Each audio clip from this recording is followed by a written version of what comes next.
Welcome in, one and all, to the High Noon Rant. High Noon Rant. It's close to high noon today. We used to call it that back when we started on a regular, schedule, round about noon. Truthfully, even then, we didn't really start at high noon.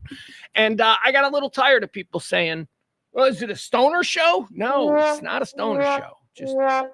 Anyway, welcome to the Rant, live from the Kelly Moore Memorial Studios in the beautiful E-Gallery in sunny Dallas's Design District. We do this show every day, Monday through Friday, noonish, right around noon hour. Yesterday we started at 1:30, but I gave you ample notification. I think I let y'all know around 10:30 that, hey, today's show, you can stay up to date on all those by following me. Twitter X, whatever you call it, Pugs Moran. Same with Blue Sky, Pugs Moran. Pugs Moran, just Pugs Moran. You just Google Pugs Moran socials and follow everything. RadioMisfits.com. That's our mothership. We are Radio Misfits Dallas.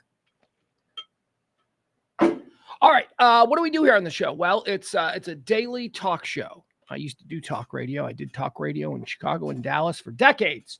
And now there's just no place for a guy like me who talks the way I do because, well, I don't carry water for anybody, and I certainly don't see the world through any partisan lens. So I'm kind of on an island.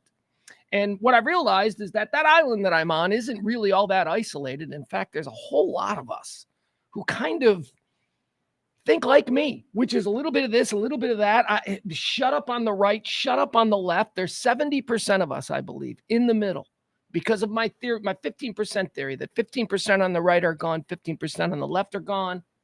70% of us are left. And we can all we can do business. Okay, 70% of us can do business and keep this country running. It's 15 on the right and 15 on the left that are just absolutely nuts. So that's what we attempt to do here. We talk about current events, lifestyle stuff, trends, headlines, whatever it is that's happening in the day. I'm going to give it to you. I wake up very early and I start to put together a big, long rant of all the things that are happening in the world. And we present it to you, or I present it to you, in a stream of consciousness. It's just me talking about the day, one story after another. Hey, did you hear this one? Now we're going to talk about this for a while. I do the show with no interruptions, no breaks, no nothing. Although I think might be a good chance that we have to take a break at some point today, because I got to be honest. You know how sometimes the water cooler at work goes glug, glug, glug. That's kind of what's going on inside my torso. I just felt something go glug, glug, glug, and that is never a good sign. I'm thinking whatever that was is going to manifest itself in about a break in about 30, 35 minutes. So just be prepared. Other than that, it is just me. I don't have anybody to talk to other than my good friends in the chat room. So come one, come all, get in the chat room. I will present this stream of consciousness on this day to you in 4 segments. First one is Antecedently on This Day. That's where we take a look back at the history. Second one is birthdays. You know what that is. Third one is deads. These are people who died on this day. Throughout the history of our known knowledge, anybody notable, historical figures, celebrities, what we do is we look at them. We decide, how did they live their life and where did they go? Did they ascend to heaven, or upon their death, did they go straight to hell? That's what we do in the dead segment. That's quarter 3. Quarter 4 is the hot topics, current events, everything that you need to know about this very day. It's the bulk of the show, and it's really the reason we do it. The first 3 quarters are just kind of to get us familiar with what this day is. Let's say hi to the chat room. Our good friends, Leslie's here, Jeff is here, Byron's here, Peter's here, Sports Bras, Cece. I always like to give both. Who else do we have? Taronda, I saw, was one of the first in. Barney, I saw, was in here. All right, come on. I'll give you folks some time. Everybody, get your spaces. Some of you have preordained spaces. I know that's Barney's space. That's where Barney sets up his beanbag chair. I have this whole idea that the chat room is actually a real room where people are just hanging out, but I'm weird like that. Small talk segment. What do I have for you in the small talk segment? That's where we start the show. Small talk segment. Well, what do I got for you? Do I have anything for you in the small talk segment? Nope, got nothing. I got nothing. I had something, but I just can't recall it. It's the kind of day it's going to be. Hey, KB. My buddy Kevin's here. All right. Well, I had something that I wanted to mention, although it must not have been all that important. Something to do with dogs. It was a dog thing. I had a dog observation that doesn't matter. All right, what do you say we don't delay the obvious? Let's get started with today's show. Let's go. Let's just get started. Let's hit the ground running. Oh. Yeah, I guess I should take the moment to say this. Hey, guys, this show does work on your tips. That's how we've stayed in business for 3 years. If you are so inclined that you want to drop a little Christmas cheer or something, we just came out of a pledge week. And by the way, we made it. I had resigned myself to not making it. And so I was like, but then we ended up making it thanks to a combined effort. Well, not a combined effort. I'll say I gave the number out and Sports Prosmetic. See, I don't like them doing that. I mean, I like them doing that. It's just, it makes, thank you. Can't say they haven't earned their place. I mean, that's what I'd say. So thank you. We made it last month, but by the skin of our teeth. So if anybody's, want to support the kind of talk radio that they like to listen to Monday through Friday around about the noon hour, drop a little something in either the Venmo. Oh, that's the Pledge Week one. That's not right. We need to get rid of the Pledge Week one. Don't need that. Hold on. Yeah, let's get rid of that. Sorry. We're going to move that one. Where is it? Oh, there's so much garbage. I always got my tin can out. I'm always shaking my tin can. Ugh. Wasn't that interesting? Hold on.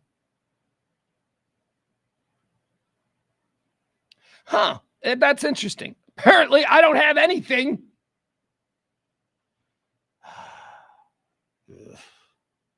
All right. Hold on. I got to do something now. I can't believe this nonsense. Hold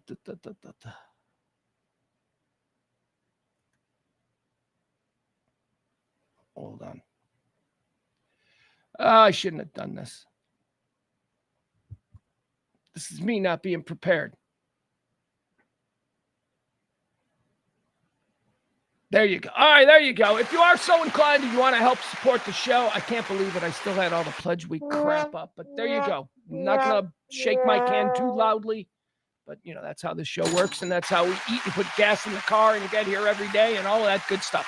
All right, let's move on. Let's get the show started. It is The Rant. I am Pugs Moran. These are the Kelly Moore Memorial Studios. It is the 12th day of December, year of our Lord, 2024. December 12th is the 347th day of the year. Hey. 19 days. Hey, you New Year's nerds. 19 days, man. You're through the looking glass. You don't have plans yet? Well, it's going to suck for you. You should have had plans a week ago. What are you doing for New Year's? Got to start making those plans. I know I joke every day. It could be April, and I'm like, there's 300 days till New Year's Eve. Get those New Year's Eve plans started. I know I joke like that, but now we're serious, folks. Get those New Year's Eve plans started. Let's start out quarter one. Antecedently on this day, this is where we take a look back at all the things that have helped shape our understanding of what December the 12th was. You might refer to this segment as This Day in History, or previously on December the 12th. Previously on December the 12th, year of our Lord, 1917, Father Edward J. Flanagan founds Boys Town as a farm village for wayward boys. Boys Town, you ever seen that movie? I feel like I've seen that movie like a bunch of times. I feel like that movie was always on Sunday afternoons. And obviously it wasn't football season, but it was always like 3:00 in the afternoon. Spencer Tracy, Mickey Rooney, Boys Town. It's about an orphanage. I don't know anything about it. Honestly, I'd like to be able to. I saw the movie. It was like a place in the middle of Nebraska for bad kids, and Spencer Tracy played a priest. He won an Oscar for it. So there you have it. The real Boys Town on this day, founded in 1917, Boys Town, Nebraska. Born on this day in 1941, the Holocaust. Adolf Hitler declares the imminent extermination of the Jews at a meeting in the Reich Chancellery. Antecedently on this day, let's jump forward. Year 2000, United States Supreme Court releases its decision in Bush versus Gore. I was trying to think about this morning. I don't remember how this all played out. I should. I was like a grown-ass man, and I voted in this election. Did the hanging chads come before or after? What was the last? Because the election would have been like, what, a month ago, basically? So was it a month of hanging chads and then a Supreme Court decision, or did something happen after the Supreme Court decision?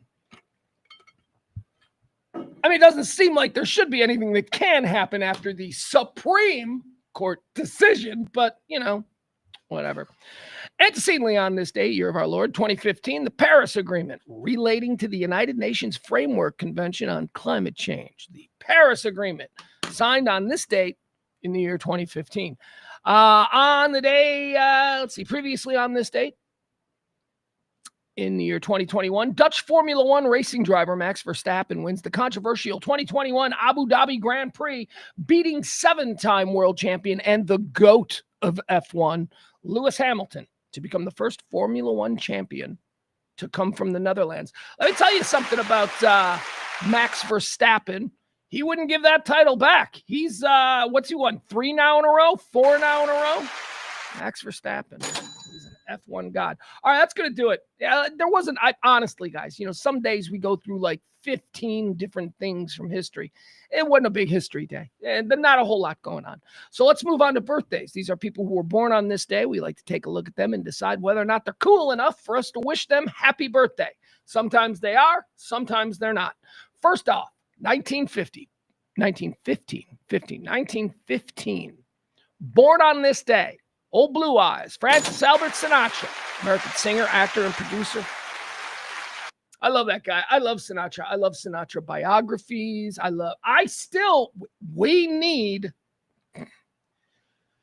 We've had Freddie Mercury. We've had Elton John. We've had Elvis. We've got Bob Dylan now. We've got Bruce Springsteen coming. Why has there never been a big Hollywood biopic of Frank Sinatra? And I'll tell you who I want to play him. Justin Timberlake. I want Justin Timberlake to play Frank Sinatra in a Freddie Mercury style Frank Sinatra beginning to end. Now, look, I know there have been a number of Sinatra movies, but they've all been like there was a bad, made-for-TV movie once in the 90s. And then there's, of course, HBO made an incredible film about the Rat Pack called The Rat Pack, which is such a great watch. Oh, my God. Ed, do we have access to the Rat Pack? Ed's got a film library that I sometimes tap into. The Rat Pack, the HBO movie, The Rat Pack. God, I haven't seen that in 20 years. I want to watch that with my son. Because he knows about the Rat Pack. He knows about man stuff. He knows about men being gentlemen, sophisticated gentlemen who nobody talks shit to.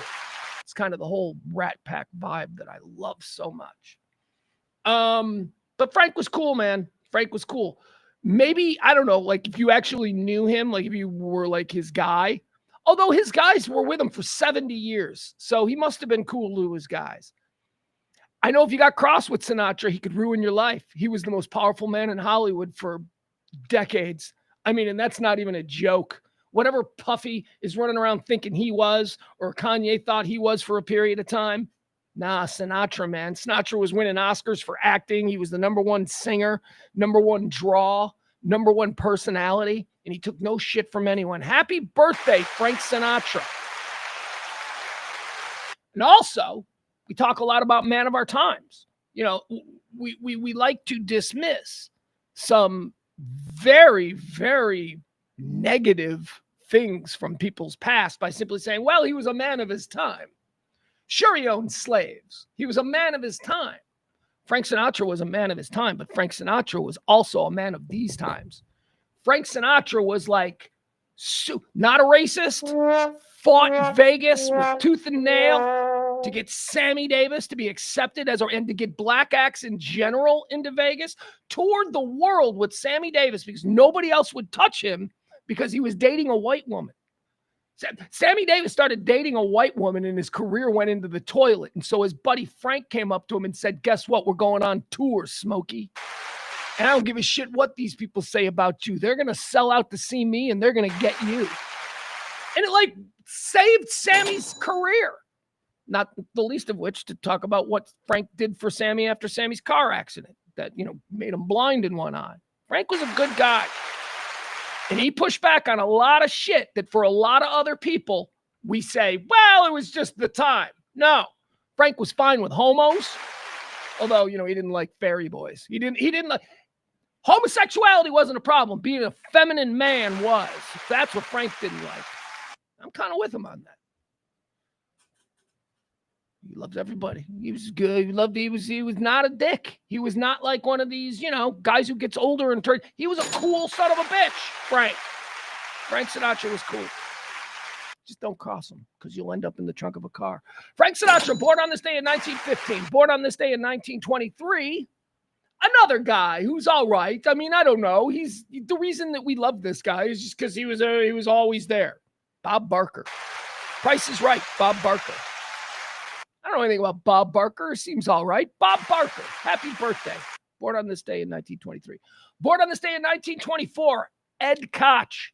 Ed Koch, former mayor of New York City. Gay guy. You're going to have a gay person as mayor in 98? Well, we did. There was a gay mayor. He was one of the most important politicians in America, Ed Koch. He was a gay dude. Of course, he wasn't gay at the time, but, he was gay at the time. That was the thing. Just people didn't know he was gay. Although Mario Cuomo, who ran against him for mayor in, I think, 1982, one of his campaign slogans. So whenever you see like Chris Cuomo acting all above it all, and he comes from this like super respected family, Mario Cuomo ran against Ed Koch, and one of his slogans was "Vote for Cuomo, not the homo." So, Mario Cuomo did some shit that is not exactly respectable. And you got Chris Cuomo now acting like he's above it all. I like Chris Cuomo. Hey, don't tarnish the son because of the actions of the father. I like Chris Cuomo. I like his show on News Nation. I think he's found a groove, and that's good. Let's see here. So gay mayor Ed Koch, born on this day in 1924, born on this day in 1940, Dionne Warwick. Don't give a shit about her. That's what friends are for. Of all those songs, the one, and by those songs, I mean the song. Wait, open YouTube app. I don't want to open YouTube app. Sorry, my TV was getting a little weird. Of all of those songs, the 1980s, early 90s, we had a whole bunch of songs that were cause songs. Okay. Okay, so I'll tell you what the best one is. I'll tell you what the best two are. These are the best two of the cause songs from the 1980s. Number one is Lil Stevie Van Zant's Ain't Gonna Play Sun City, the protest collective song that he did to raise awareness that Sun City, this resort that was booking all of these entertainers, was actually in apartheid South Africa. And anyway, Sun City, I don't care about the politics. Song's a banger. Ain't gonna play Sun City now. No. Okay, so that's like the best one. Band-Aid, Do They Know It's Christmas, is the next one. Band-Aid's Do They Know It's Christmas may actually be the best one, but I like to give Lil Steven a little bit of love there. So anyway, it's those two. Those two are the best. The worst of those cause songs are anything that has Dionne Warwick associated with it. Whether it's We Are the World, which she's all over for some reason. Why is she there? Why is Whitney Houston bringing her aunt over to... Anyway, I get it. She was a star of her own. She did a lot of Burt Bacharach songs in the 60s, but I don't know. So there's that one. There's We Are the World. And then there's That's What Friends Are For. That was AIDS, right? Great cause. I get the cause. Song blows. That keeps smiling. Anyway, happy birthday, Dionne Warwick. Born on this day, year of our Lord, 1940. Born on this day in 1949. One of my favorite. Oh God, I don't even. You know what? Here's the thing. I know, and I know that he's done a shit ton of movies. Like I know he's involved in Harry Potter and stuff like that, and he's done a bunch of other stuff. Okay, so I know he's famous for other things, but for me, this guy will always be the character of Billy Mack from my favorite Christmas movie, Love Actually. Happy birthday, Bill Nye. Not the science guy. Actually, I think this guy's name is Bill Nye. Bill Nye, something like that. I don't know. Whatever. He's the British guy. He's in Harry Potter. Some of you millennials will know him from that. I know him as Billy Mack from Love Actually. Let's watch one of my favorite Billy Mack scenes. Billy Mack is one of the characters. There are 10 characters. It is an ensemble cast. It is the greatest. It is the greatest mixture of Christmas joy and rom-com that you've ever seen. It is the bar that every Hallmark and Lifetime Christmas movie has been shooting for 20 years. And they just, now I don't care how many Lindsay Lohan scripts you produce, none of them are going to be as good as Love Actually. I haven't watched it yet. Netflix got it right there. Holiday classics. And I'm like, is it time yet for Love Actually? Got to force my son to watch it. Force him to watch it every year. He likes it. He's like, okay, Dad, admittedly, it's a fun movie. I go, yeah, it's a fun movie. So Billy Mack is one of the characters. Billy Mack plays an aging, think Keith Richards type, I don't know, aging rock star from the 60s. And he hasn't been heard from in like years, but he's a rock star. He's still famous. He's Billy Mack, he's got gold records. So one of the plot lines of Love Actually is that Billy Mack is attempting to make a Christmas album, a comeback, by taking a Trog song from the 60s and just changing one word to Christmas, just shoehorning the word Christmas into this classic song. And he's hoping, he and his manager, hoping that he has a hit, one last hit. And so he's trying to make it apparently in England, whatever song is number one in the country at Christmas is considered that year's Christmas hit. So that's the plot that he occupies within the very, very complicated in many plots, Love Actually. So Billy Mack, my favorite character, here he is from Love Actually on Bill Nye's birthday. Not the science guy, and I don't even know if I'm saying his name right. I just like him. Christmas effort by the once great Billy Mack. Oh dear me, how are the mighty fallen? I could safely put my hand up my arse and say that is the worst record I've heard this century. Oh, and coincidentally, I believe Billy will be a guest on my friend Mike's show in a few minutes' time. Welcome back, Bill. So, Billy, welcome back to the airwaves. New Christmas single cover of Love Is All Around. Except we've changed the word love to Christmas. Yes, is that an important message to you, Bill? Not really, Mike. Christmas is a time for people with someone they love in their lives. And that's not you? That's not me, Michael. When I was young and successful, I was greedy and foolish, and now I'm left with no one, wrinkled and alone. Wow. Thanks for that, Bill. For what? Well, for actually giving a real answer to a question. Doesn't often happen here at Radio Watford, I can tell you. Ask me anything you like, I'll tell you the truth. The best shag you ever had? Britney Spears. Wow. No, only kidding. She was rubbish. Okay, here's one. How do you think the new record compares to your old classic stuff? Oh, come on, Mikey. You know as well as I do, the record's crap. But wouldn't it be great if number one this Christmas wasn't some smug teenager, but an old ex-heroin addict searching for a comeback at any price? All those young popsters come Christmas Day, they'll be stretched out naked with a cute bird balancing on their balls. And I'll be stuck in some dingy flat with my manager, Joe, ugliest man in the world, fucking miserable because our fucking gamble didn't pay off.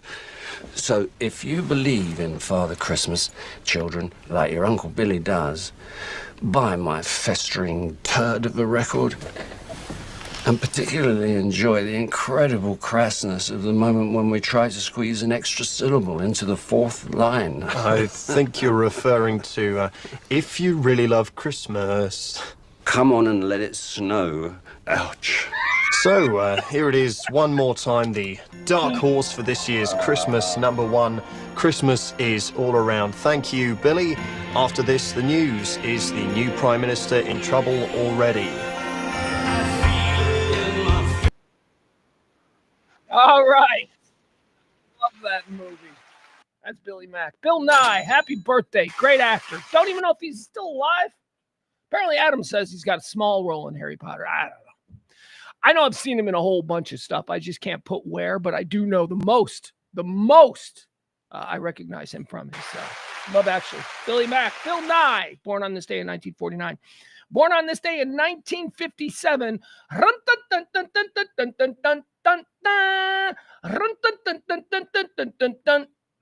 Sheila E. We all need the glamorous life. She was cool. She was cool. Sexy drummer lady. Sexy Prince drummer lady. Well, she wasn't.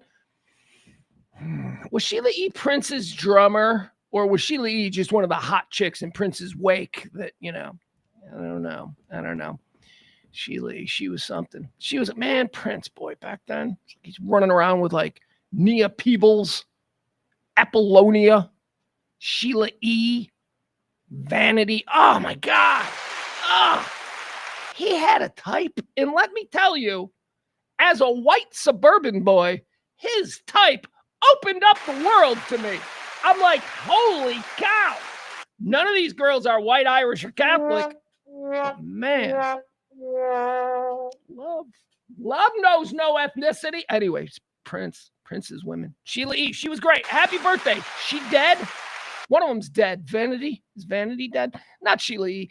I think Sheila E. is a legit musician. Like, I think that she like legitimately probably went on to have like a career as like a studio or I don't know what she did, but I think she's okay. I think Vanity got weird, right? Vanity became a heroin addict, and then she found Jesus, and then she became like a nun, and then she died. But I think Sheila E.'s normal. I don't know.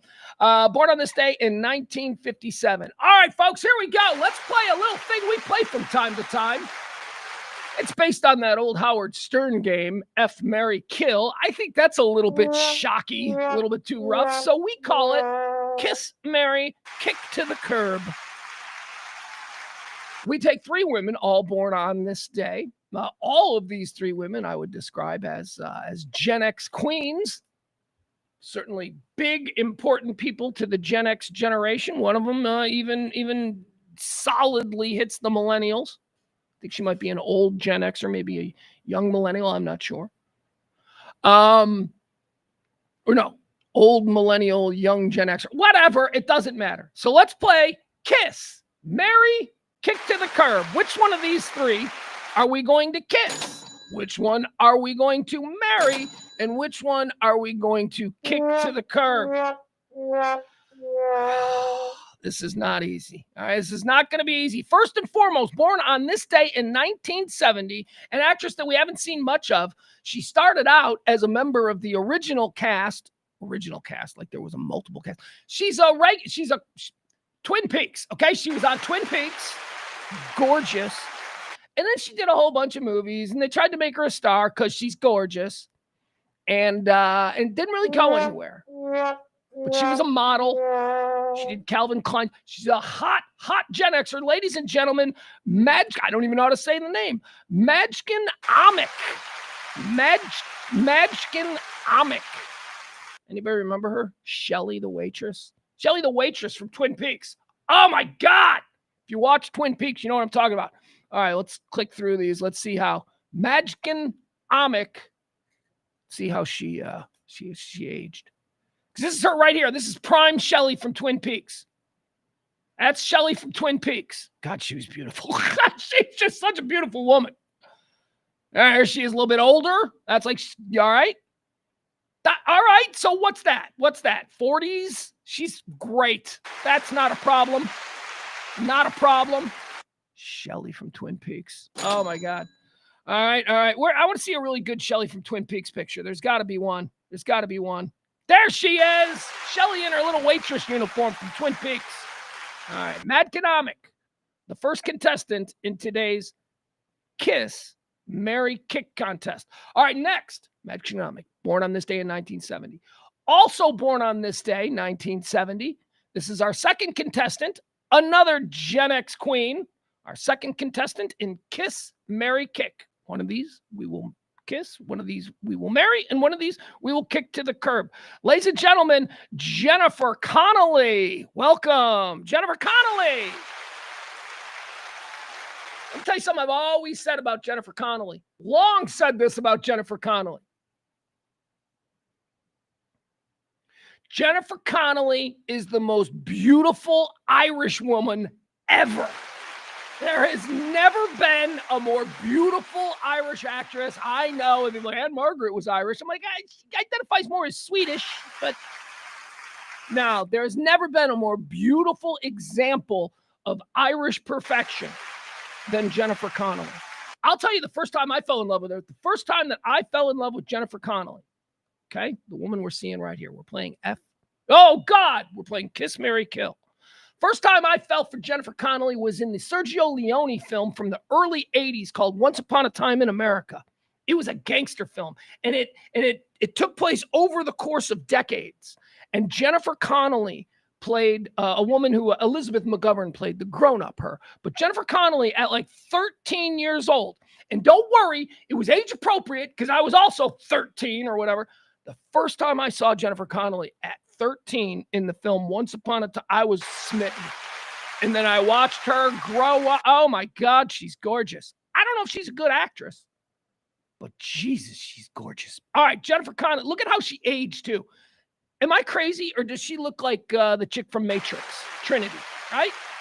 I always thought that like she could have been Trinity from the Matrix, or that Trinity from the Matrix was just a cloned Jennifer Connelly. Look at her. Oh, she's fantastic. This. Can we talk about Jennifer Connelly and career opportunities? Have you ever seen Career Opportunities with John Cryer? It's about two teenagers who get locked into a Target store overnight. It's just about all the stuff they get into in the Target store overnight. You know the scene I'm talking about.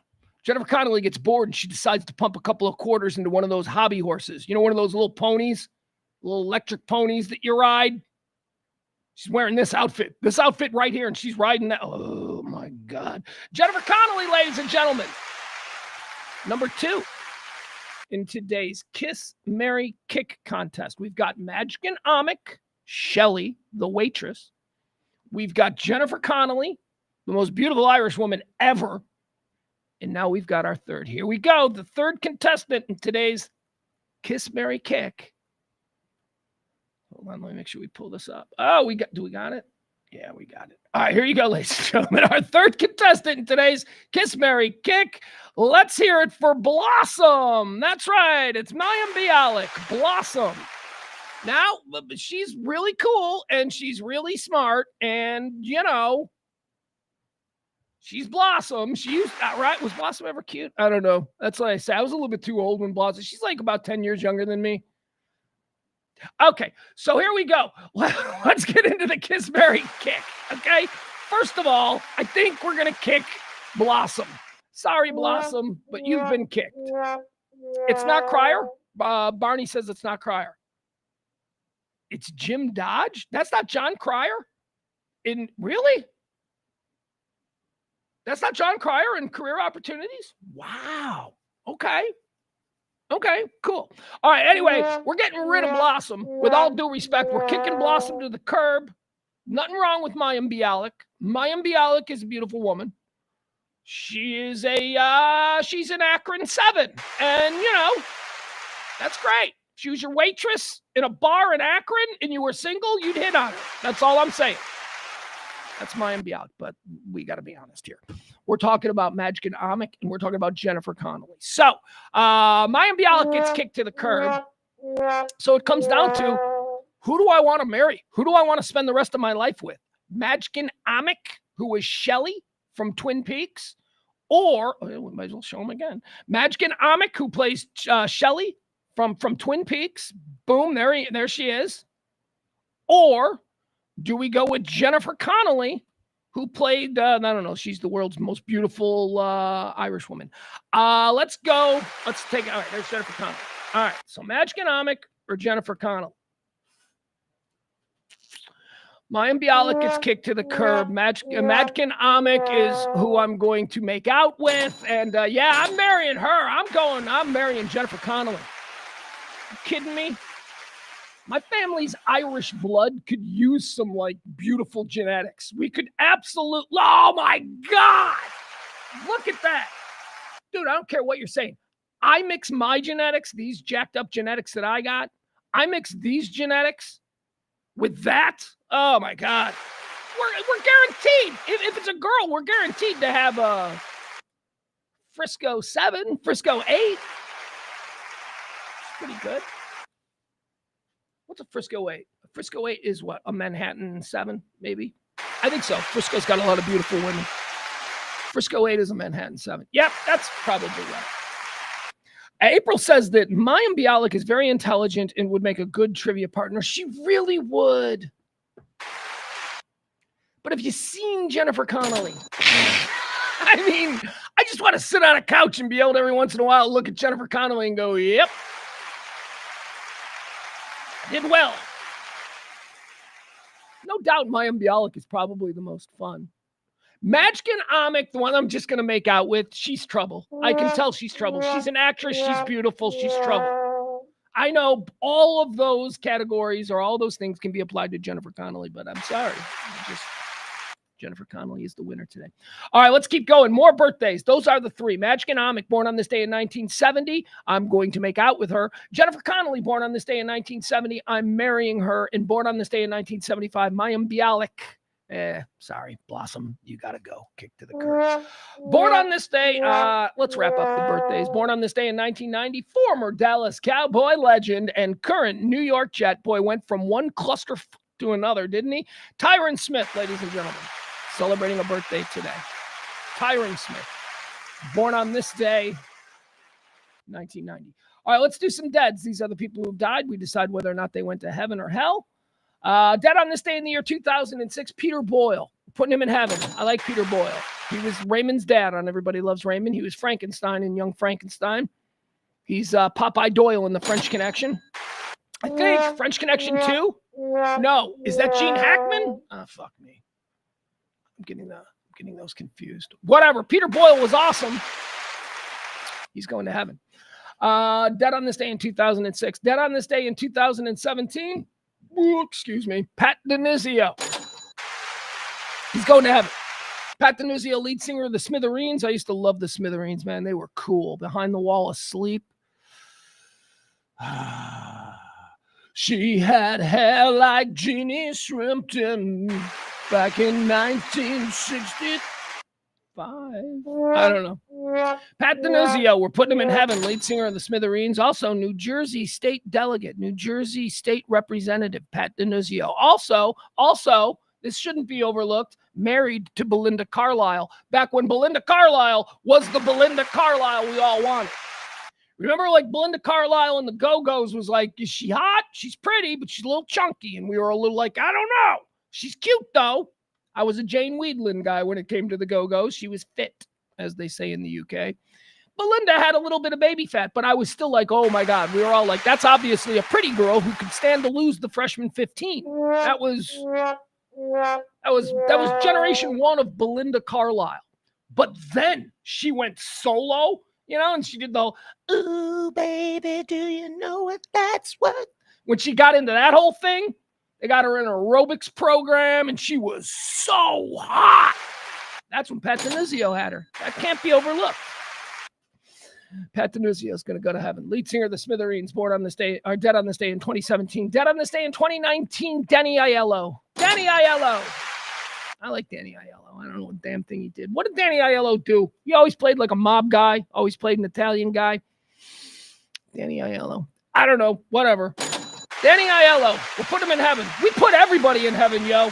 Everybody. Peter Boyle goes to heaven. Pat Denizio goes to heaven. Danny Aiello goes to heaven. We are feeling generous today.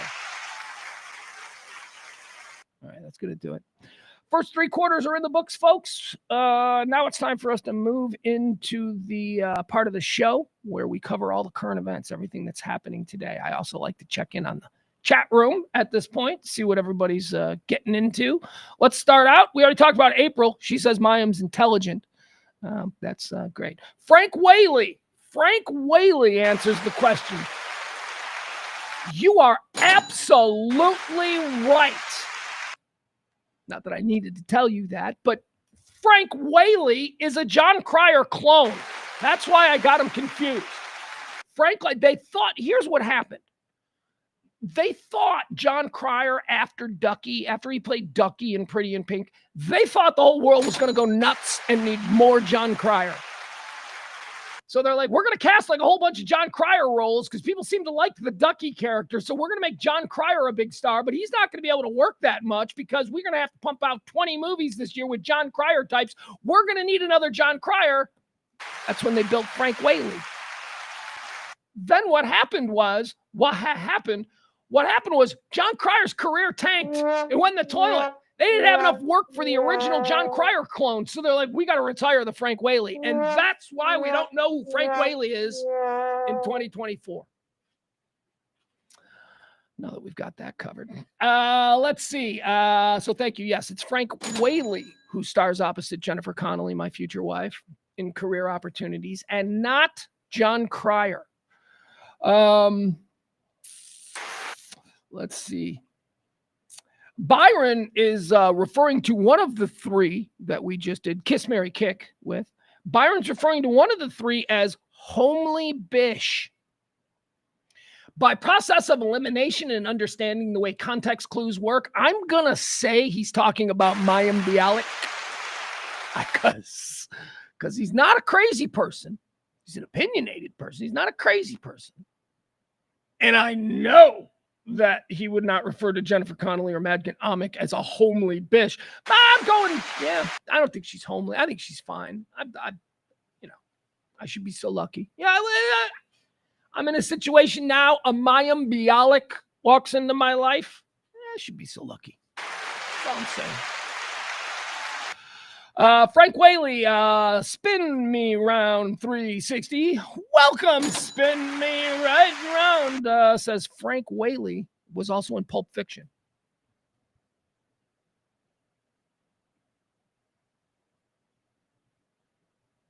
Who did he play in Pulp Fiction? Is he one of the robbers? Is he one of the diner robbers? With Crazy Plimpton girl or whatever her name is, Crazy Pigeon, Rebecca. Oh no, not her. Whatever, whoever. You know the crazy chick and the dude. Is that Frank Whaley in Pulp Fiction? It might be. It might be. Okay. All right. One more time, a reminder: if you want to help tip this show and keep us in business, maybe get me a little gas money or whatever the hell it is that you want to do, you can drop a little something at any point during the show.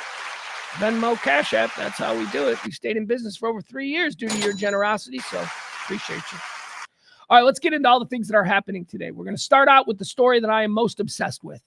No, it is not the Luigi Pastrami story. No, it's not that guy. It is the New Jersey drone story, folks. We've been talking about this now for a good week. And as I said when we first started talking about it, all right, folks, I got to start talking about this. I'd been following it for about 2 weeks before that. And I hadn't given it much thought. I keep seeing these stories about these drones in New Jersey. And I'm like, they'll figure it out. That's probably nothing. And then 2 weeks go by and I'm like, this ain't going away. What? This is just, it happened again. So over the course of the last 3 weeks, and certainly within the last 4 or 5 days, the New Jersey drone incursion story has become massive. I am fascinated by it. I think it's the story of 2024. I think that, Luigi Mangione is going to be a big player in 2025. That whole trial or whatever that's going to be. But right now, man, for so many reasons, for so many serious reasons, this New Jersey drone situation is just mind-boggling. Yeah, I said mind-boggling. I like to say that. What we have is every night for the past 3 weeks, gigantic, some are now referring to them as school bus sized. They were always referred to as dune buggy sized or car size, small car size, whatever. These drones have been flying over New Jersey in packs. Like, it's not just one guy flying a big, giant school bus sized drone. It's like a bunch of them, hundreds of them. So this ain't just one guy. This ain't just one dude with 100 school bus sized drone. What is it? State and local authorities have no answers. State and local authorities are just like, yeah, we saw it too. We don't know. It could be bad. Probably nothing. Nothing to see here. Hey, can we distract you with a CEO of a healthcare company that got shot? Look, I'm not a conspiracy theorist. I don't do that stuff. I'm not saying it was a distraction. I'm just saying we did all focus on that for a good week when we probably should have been staying with, the whole New Jersey drone story, because now it's just people are getting mad. People are getting mad. People are getting scared. So we're going to spend a little bit of time here. We're going to go through all of the stuff that I've compiled since last night James and I talked a little bit about it last night on our Pugs and Parker, which is going to be a weekly Wednesday thing now. But let's go through this. Okay, so first, let me tell you what we know, because last night there was a big meeting that Homeland Security, FBI, the FAA, they held a meeting for New Jersey elected officials, administrators, sheriffs, state police, governors, people, all of that thing. So that happened last night. So I've got a report here from Dawn Fantasia, who is a New Jersey state rep who was in the meeting. She left the meeting with Homeland Security and the FBI last night, and she wrote this on Twitter. So let me read it to you, okay? This is going to give us everything that we know, and then we will go from there. This is what the governor, the police, the state reps, the state senators, this is what they're being told as of last night, 9 o'clock Eastern time. Dawn Fantasia, New Jersey state rep, writes, I just left the New Jersey State Police headquarters following the briefing of the New Jersey State Legislature relating to the unexplained drone sightings. Might I add, at Governor Murphy was not present. My notes are organized following my take below on the situation. All right, so the governor wasn't at this meeting. So might that mean that this was a meeting just for the lowers? Just a meeting to keep the idiots from, blowing the secret, and that the governor he's in a different level of information above it all. He doesn't need this information. He's already got it and more. I don't know.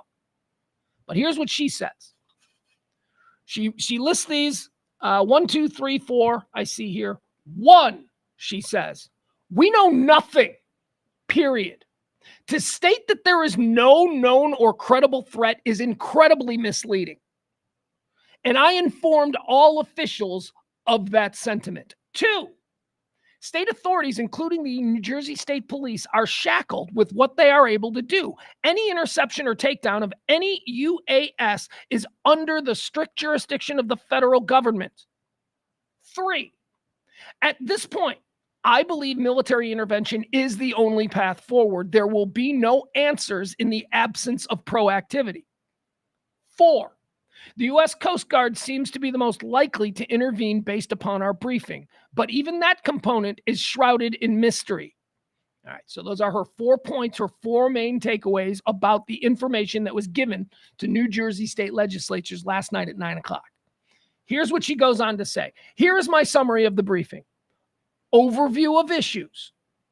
First sightings were reported on 11/18, with sightings occurring every night since then from dusk until 11 p.m.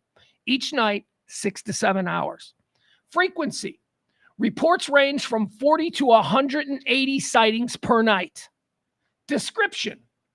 Large drones, very large. Some up to 10 feet or 6 feet in diameter.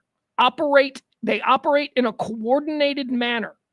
Lights are turned off, making them difficult to detect. They appear to avoid detection by traditional methods. Examples, helicopters or radio frequencies. They're not identified as hobbyist drones or related to the Department of Homeland Security. All right, here's another. Here's the investigation and the response as she was briefed as to how it's unfolding. 1, here are the agencies involved. The FBI, designated as the lead agency for all investigations. 2, the New Jersey State Police coordinates with the FBI on follow-ups. 3, the Office of Homeland Security and Preparedness provides training and situational awareness. 4, the United States Coast Guard is involved in determining steps under their jurisdiction. So if there is some sort of military interaction, here's what we know. It's going to be the Coast Guard. Point 2 in her investigation and response. She says, point 2, federal involvement. The FAA. The FAA made night flights legal in 2023, but require operators of drones to maintain line of sight, which is not being observed in this case. So these are illegal flights. Lack of federal legislation, however, within existing bills on drone regulation remains stalled in Congress. So there you go. They can't do anything because Congress can't do anything because God forbid it be a Biden-backed bill. So yeah, there's now our United States Congress has no fucking plan for this shit because they can't get in a room and talk about important stuff. 3. Here are the detection challenges that the Department of Homeland Security and the FBI briefed the New Jersey legislature on last night. Detection challenges. The New Jersey State Police has deployed helicopters over Raritan Bay, but could not detect any drones, even with their infrared cameras. Current radio frequencies do not pick up these drone signals. Colonel Callahan of the New Jersey State Police expressed concerns about potential danger, leading to a halt in helicopter deployments. So early on, the New Jersey State Police were sending helicopters up to engage with these drones. But because of things that have happened that they're not telling us about, they are no longer sending the helicopters up because they feel the helicopters and the pilots are at risk. From the briefing last night. That is from, and a name is given, Colonel Callahan of the New Jersey State Police. That's his words. This isn't speculation. That's Colonel Callahan of the New Jersey State Police saying, yeah, we sent helicopters up. And by the way, this isn't a public press conference. This was a briefing for elected officials in the state of New Jersey. So we're not supposed to necessarily hear this. She wasn't supposed to send this tweet.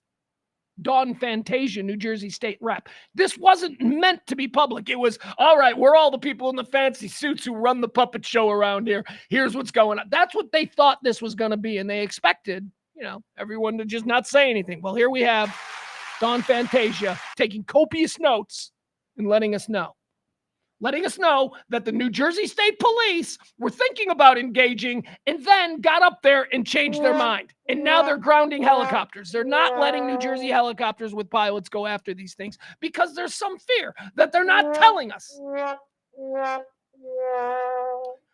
4, training and preparedness.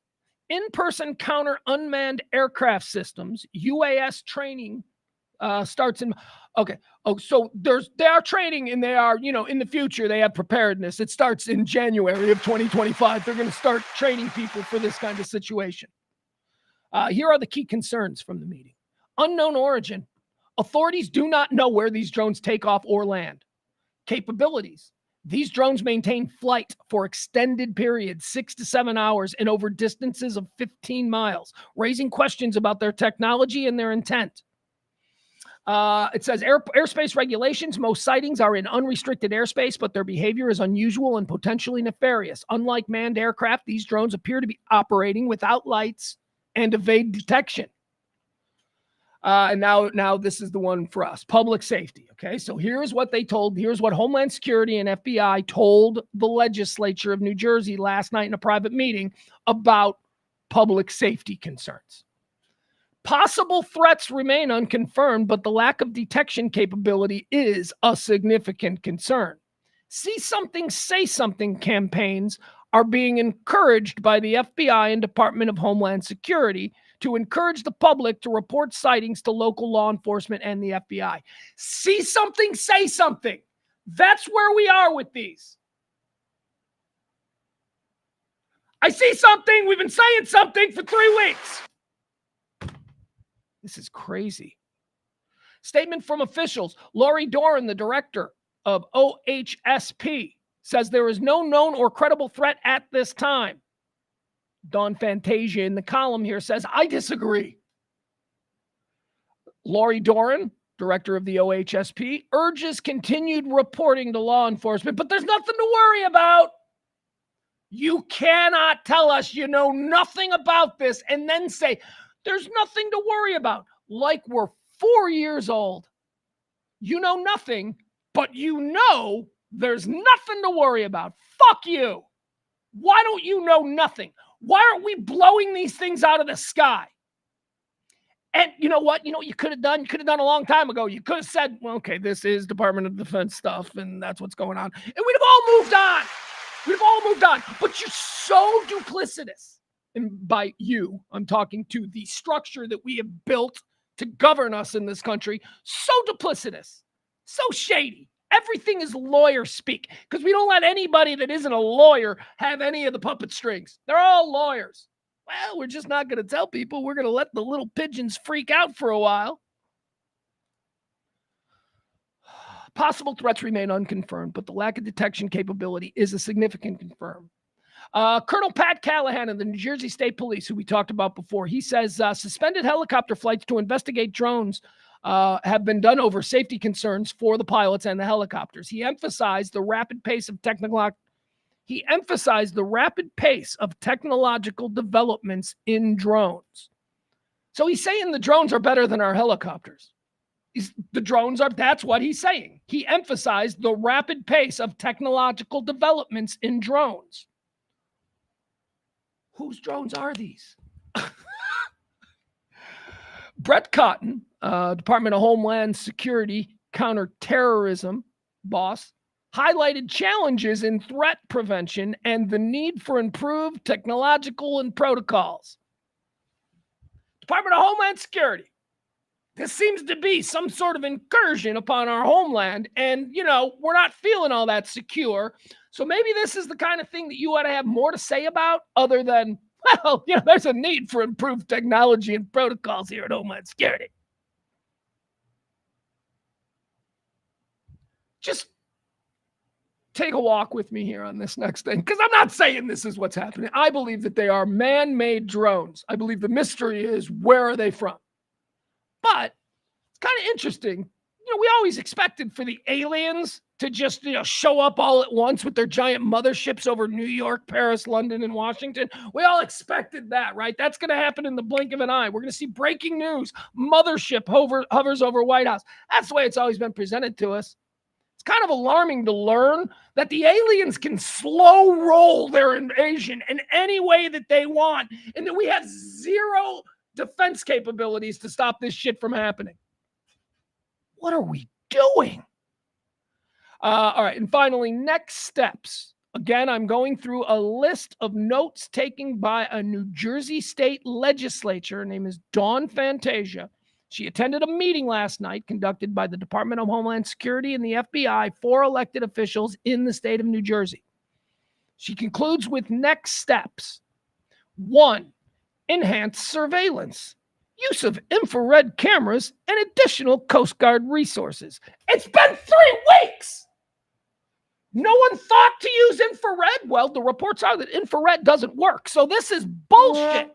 Of course they used infrared. The New Jersey Colonel Callahan, said that those things didn't work, that there were things that were happening with the helicopter. People are reporting that when they get close to these things, their batteries die. We'll have an example of that. What are these things doing? So next steps, enhanced surveillance. Yeah, we're going to keep looking. What do we do next? We're going to keep looking. We're going to be enhanced, though. We're going to look harder. Sometimes when we're looking, we might turn to someone and go, hey, are you seeing this? We ain't turning anymore. We're going to keep our eye on it. It's enhanced. 2, as far as the next steps. Legislation and policy. That's what we need to do. We need to all get together and debate about what we're going to. Fuck you! These are things flying over neighborhoods. We don't know what they are. And you seriously think that the second step that needs to be taken is legislation and policy? Get these things out of the sky, get an answer for us, and then do your shit that needs to be done to make sure this doesn't happen again. This is not a next step. Legislation and policy is not a next step. Number 3. Public engagement. Encourage reporting via the see something, say something. They got nothing. They got nothing for us, man. They got nothing for us. Can't believe this. All right. So now we got this. And now I want to talk about this. Shout out to my boy Barney, who put this on my radar yesterday, a good 6 hours before I heard anything about it. So here's what we got. We got a New Jersey senator. I'm sorry, he's not a senator. Should have known that. He's a rep, House of Representatives. His name is Jeff Van Drew. Jeff Van Drew, the United States congressman from New Jersey, goes on Fox News yesterday and says some stuff. So let's listen to him. Let's listen to Jeff Van Drew on Fox News saying some stuff. And then we'll break it down. Here we go. Sources, I'm going to tell you the real deal. Iran launched a mothership probably about a month ago that contains these drones. That mothership is off. I'm going to tell you the deal. All right, now wait, I want to pause here because this is very important, okay? Don't just let Rams, a politician, speaking. I'm not listening to it. No, listen to his words. This is an elected official in the state of New Jersey. These are the people that when shit like drones start appearing, we turn to get real information, to quell our fears, to make us feel whatever. It's your job to be a serious person. And remember, he just said, I'm going to tell you the deal. He's talking like a fucking car salesman. That's what we have now. That's what we have. I thought we drained the swamp. This dude was a Democrat for like 20-something years until last year. Now he's full-blown MAGA, and he's going on fucking Fox News and saying this. It's off the East Coast of the United States of America. Principal sources, I'm going to tell you the real deal. Iran launched a mothership probably about a month. The real deal. I'm going to tell you, as an elected official, the real deal is I know Iran launched a mothership. That's the real deal. Now, be prepared for 2 minutes later when he goes, well, I don't know. I really think it's a possibility that Iran That's who these people are. He starts out with, now I'm going to tell you the real deal. And in 3 minutes, you're going to hear him go, well, I don't know. I think it's a possibility. I thought you just said on Fox News that you talk to people, and we think that you probably might talk to people because you're a fucking congressman so you know people that we don't. So when you get on TV and you say, well, I talked to some people and I'm going to give you the real deal. Fuck. Month ago that contains these drones and very responsible sources. I'm going to tell you the real deal. These are very responsible sources, and he's telling us the real deal. Iran launched a mothership probably about a month ago that contains. Motherfucking words matter, okay? Words matter. Unless you don't have any concern about your own credibility, unless you have no shame, unless you just don't give a shit. These drones, that mothership is off. I'm going to tell you the deal. It's off the East Coast of the United States of America. They've launched drones, is everything that we can see or hear. And again, these are from high sources. I don't say this lightly.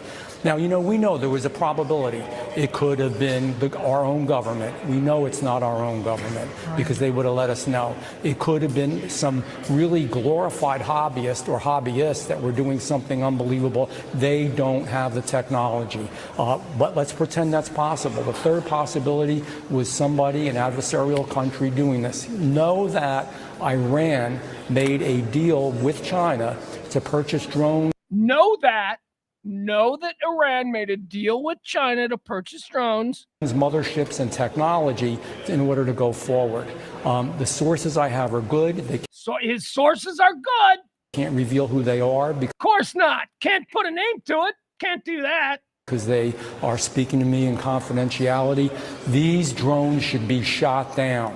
Whether it was some crazy hobbyist that we can't imagine, or whether it is Iran, and I think it very possibly could be. Oh, now he thinks it very possibly could be.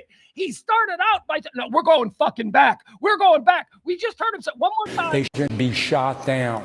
Whether it was some crazy hobbyist that we can't imagine, or whether it is Iran, and I think it very possibly could be, they should be shot down. We are not getting from very high sources, very qualified sources, very responsible from very high sources, very qualified sources, very responsible sources. I'm going to tell you the real deal.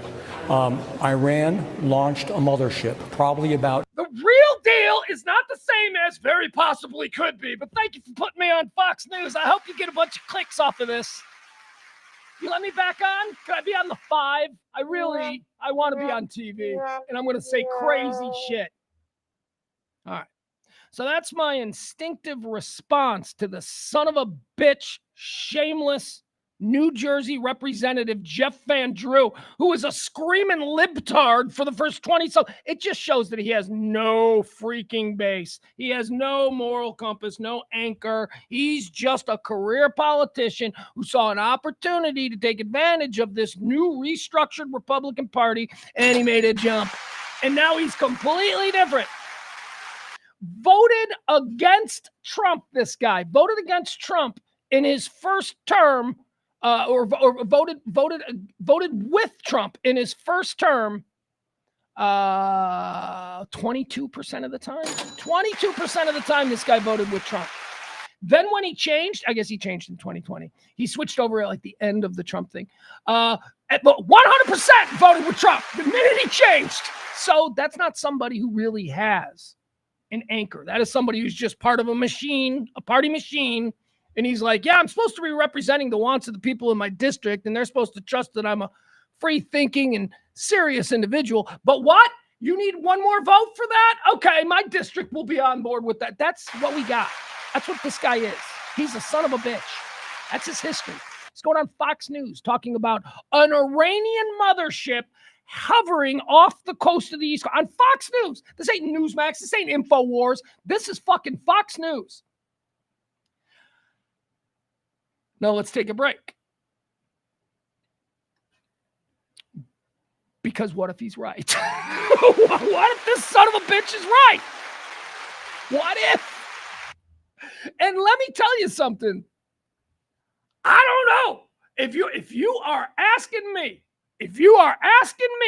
right now, hey, Pugs, do you think it's possible for the Iranians, a nation whose closest ally in the region was just this week overturned by a civilian uprising, and they couldn't get their shit together enough to even bail Assad out? Not even a couple of missiles or flybys. Nothing. You're telling me that country has the technology to do something that we can't do? They have built a mothership purchased from China. Okay, that makes it. Well, the Chinese can do it. Now it makes sense.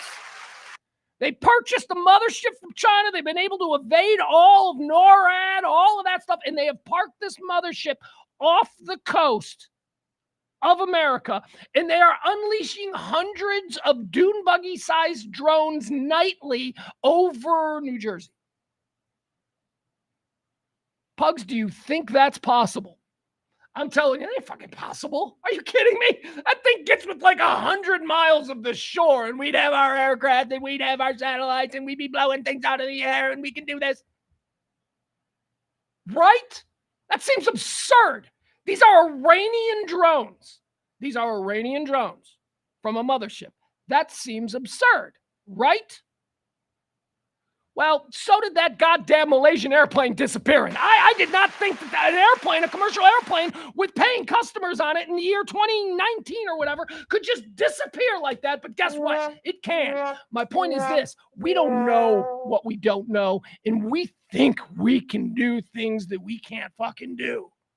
Maybe these are Iranian drones. Maybe there is a way. And if that's the case, then this dude's a hero.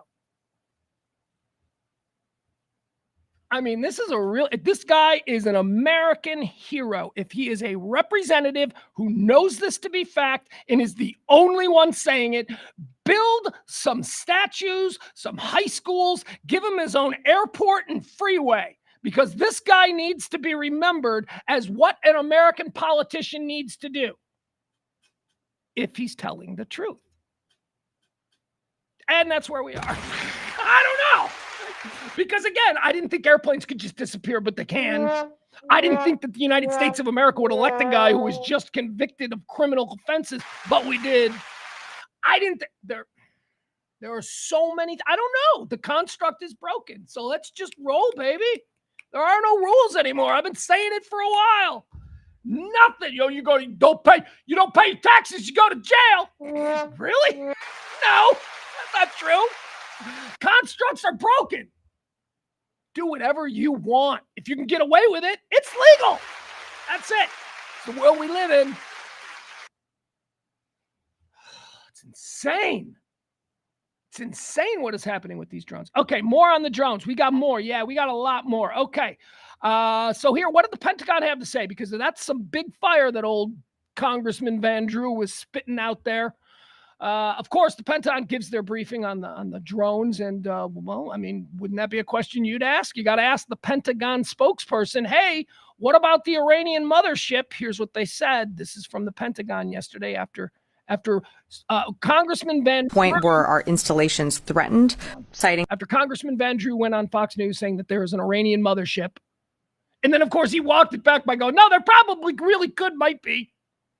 Here's how the Pentagon answered that. that have been reported. At this time, we have no evidence that these activities are coming from a foreign entity or the work of an adversary. We're going to continue to monitor what is happening, but, at no point were our installations threatened when this activity was occurring. Can you rule out that these are American drones or U.S. military drones? These are not U.S. military drones. Again, this is being investigated. That's interesting that she said that, because she really jumped on that. She wanted to say that. It seems like as a spokesperson who's trying to, create the narrative that they want, the Pentagon wants their narrative out there. She specifically said military drones. She said, these are not military drones. These are, yes, I can answer that question. These are not military drones.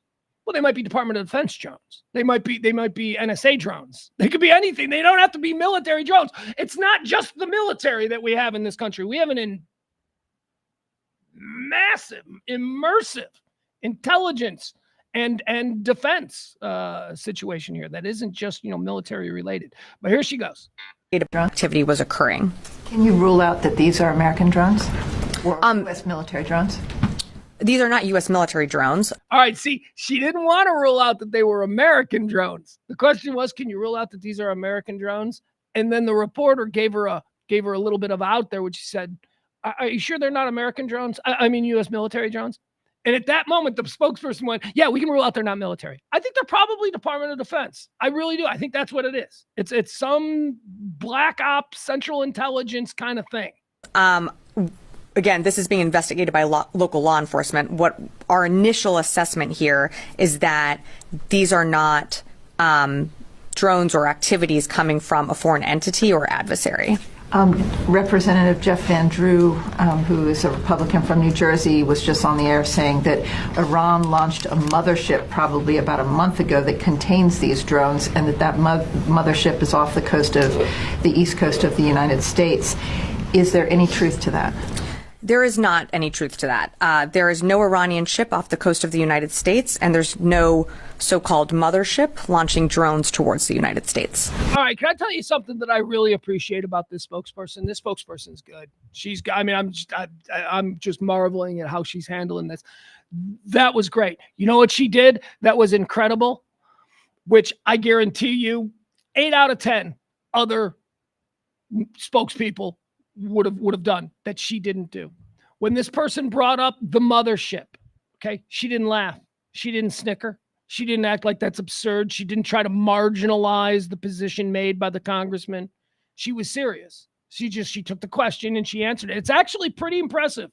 In the world of not wanting to start an additional fire, had she reacted in a way, online would have been like, oh, they're laughing it off. They think we're all fools. No, she took it seriously and she answered it directly. That's actually very good for what she does. I'll watch that again. It's off the coast of the east coast of the United States. See, right now, she should have laughed. Like anybody else would have gone, yeah, we heard him say that.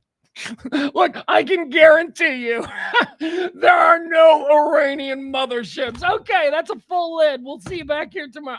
No, she didn't do that. Because you know what? We're done laughing at shit. Okay, we're done thinking things are absurd and that it's comfortable to just laugh at that prospect. Oh, no, we've seen too much over the last 10 years. This country is fucked. The construct is broken. We're all just getting away with what we can get away with. Is there any truth to that? There is not any truth to that. There is no Iranian ship off the coast of the United States, and there's no so-called mothership. That's good for her. She's badass. All right. What else do we have? So that's the Pentagon answering the Iranian mothership question. You telling me that I got to take the word of the Pentagon over? This is like, who do you believe? John Wayne Gacy or Jeffrey Dahmer? I don't know. Pentagon or some New Jersey flip-flopping my entire world ideology changed suddenly in 2019. Who do you believe? That guy or... I don't know. All right. What else do we have here? Let's watch some actual footage from last night. There's a woman filming drones. Here's more of the drone footage ongoing every single night. It's just being normalized now. Here we go. A woman and her little drone experience from last night. What is this one? I don't know. I've got a couple. Let's just listen. Oh, I wanted to point this out. Here's a thread. I spend great parts of my nights on hashtag NJ drones. It's a thread of just all of us New Jersey drone freaks. And one thing that I've noticed watching all of these videos, and we saw it last night with the guy. Remember the guy? I was playing his home video, and he's like, "Good night, you got this asshole over here. Look at him. Hey, where's your friend? Oh, here's his friend." Like, you can sense the anger of the civilian population. Every video is the same. There is nobody shooting a video of drones going, "Look it, there it is. Oh my God, there it is." Everybody filming. The narration on all these videos is, "There it is. What the fuck is that? Oh my God. They won't tell us anything." I mean, every video is a panicked New Jersey citizen. So let's watch this one. Let's listen to see if we can hear any frustration, panic, irritation. Here's a woman from last night. Okay, so Wednesday night. Where did it just go? Here it comes. Wednesday night, same exact pattern and location as the last ones. Here it comes. You'll see it blinking through the trees. I have a screenshot of the flight rate. All right, this is not great. It'll get better, but you see it. It's right here. If you can see where the hand is. It's right here. It's blinking. It's moving. Radar at this time, which I think is about a little after trees. See, she also mentions Flight Radar 24, which is a site that I also have open when I'm watching these drones. None of these drones are showing up on Flight Radar. None of them are interacting with transponders on the ground, which is how Flight Radar works. Everything, every FAA sanctioned thing has to have a transponder that communicates with transponders on the ground, and that's how Flight Radar works. That's how you're able to go to a website and see every plane in the world and where it is at this very moment. They're not showing up. These drones are not on Flight Radar. I have a screenshot of the Flight Radar at this time, which I think is about a little after 9 o'clock. There is nothing. I'm losing it. She's losing it. She's frustrated. The people of New Jersey deserve answers. There's absolutely nothing in the air right now on the radar. You can see, oh wait, look, here comes the second one, just like the other night. There it is right there. They're coming right into the same location. Let me see, here comes the other one. Oh, there's that one. There's the one. Here comes number 2.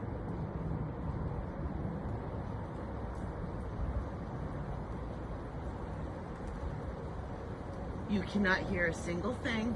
This is, see, here it is. See how low it is? All right, that's, all right, so there you go. That's one lady, her frustration. All right, let's see what this one. This is another girl. See if she's frustrated. This is another girl. She's filming. It says here, girl filming 3 drones from last night. Let's watch this. Here we go. Let's see what she's got. 3 drones in the air. I just found 3 mystery drones in the air. They're flying at about 4,000 feet, which isn't that high. But I think that is high for a drone. But I don't know if that's high for a drone the size of a dune buggy.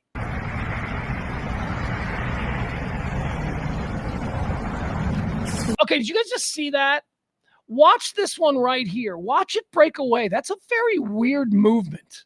See it? Watch. It's right here. It's going to make a really quick movement. It's very weird. Look at that. This is wild. Shooting away. The other one stays put. That was really quick. There's more. What in the world is happening?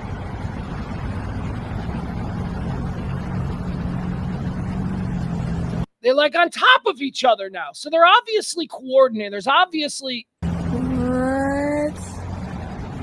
Update, but that mystery drone up there is still there. It's been like maybe 10, 15. All right, there we go. There's another one. That's from last night as well.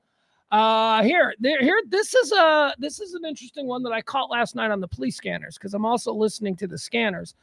This is a new one. This is a 911 call. Somebody says that they were chased in their car by a drone, and then the drone hovered over their house for a period of time. Here, let's give this a listen. 911 call from Scanner Radio. 2120, 2120. 20. 2120. Report of a drone over 67 Rustic Trail.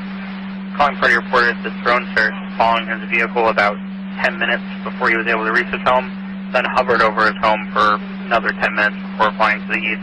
He was provided the number for the FBI tip line. Fax the cat down to your headquarters. Did you guys hear that? What is that? A drone chased the car and then hovered over its house? Maybe bullshit, but I don't know what. My bullshit detector is broken. Everything is bullshit, but then it turns out to not be bullshit. Oh my God. All right. So now I want to bring you to another part of this, and we'll move on after I talk about this a little bit. But it's very interesting because there are a number of drone swarm incidents happening around the world right now. It just so happens that here in America, we're only talking about the situation ongoing in New Jersey. 1 year ago, there's a whole bunch of stuff going on in England. There's a whole bunch of stuff going on the West Coast. There's a whole bunch of stuff going on in Oregon. So there is drone shit going on all over. But for some reason, this New Jersey is really freaking people out, and I can see why. It seems to be the most serious and the most.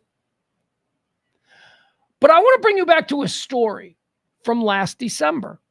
1 year ago, as we're dealing now in December of 2024 with New Jersey drones, there was another drone situation that occurred in December of 2023 that seems to be every bit as serious, but we didn't hear dick about. Or maybe we heard about it, but it was just like a small story that they chuckled about.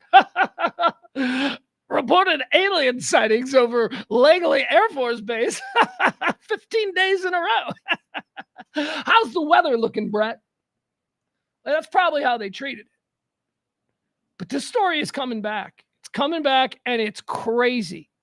1 year ago, last December, for 15 days in the month of December, swarms of drones hovered over Langley Air Force Base in Virginia.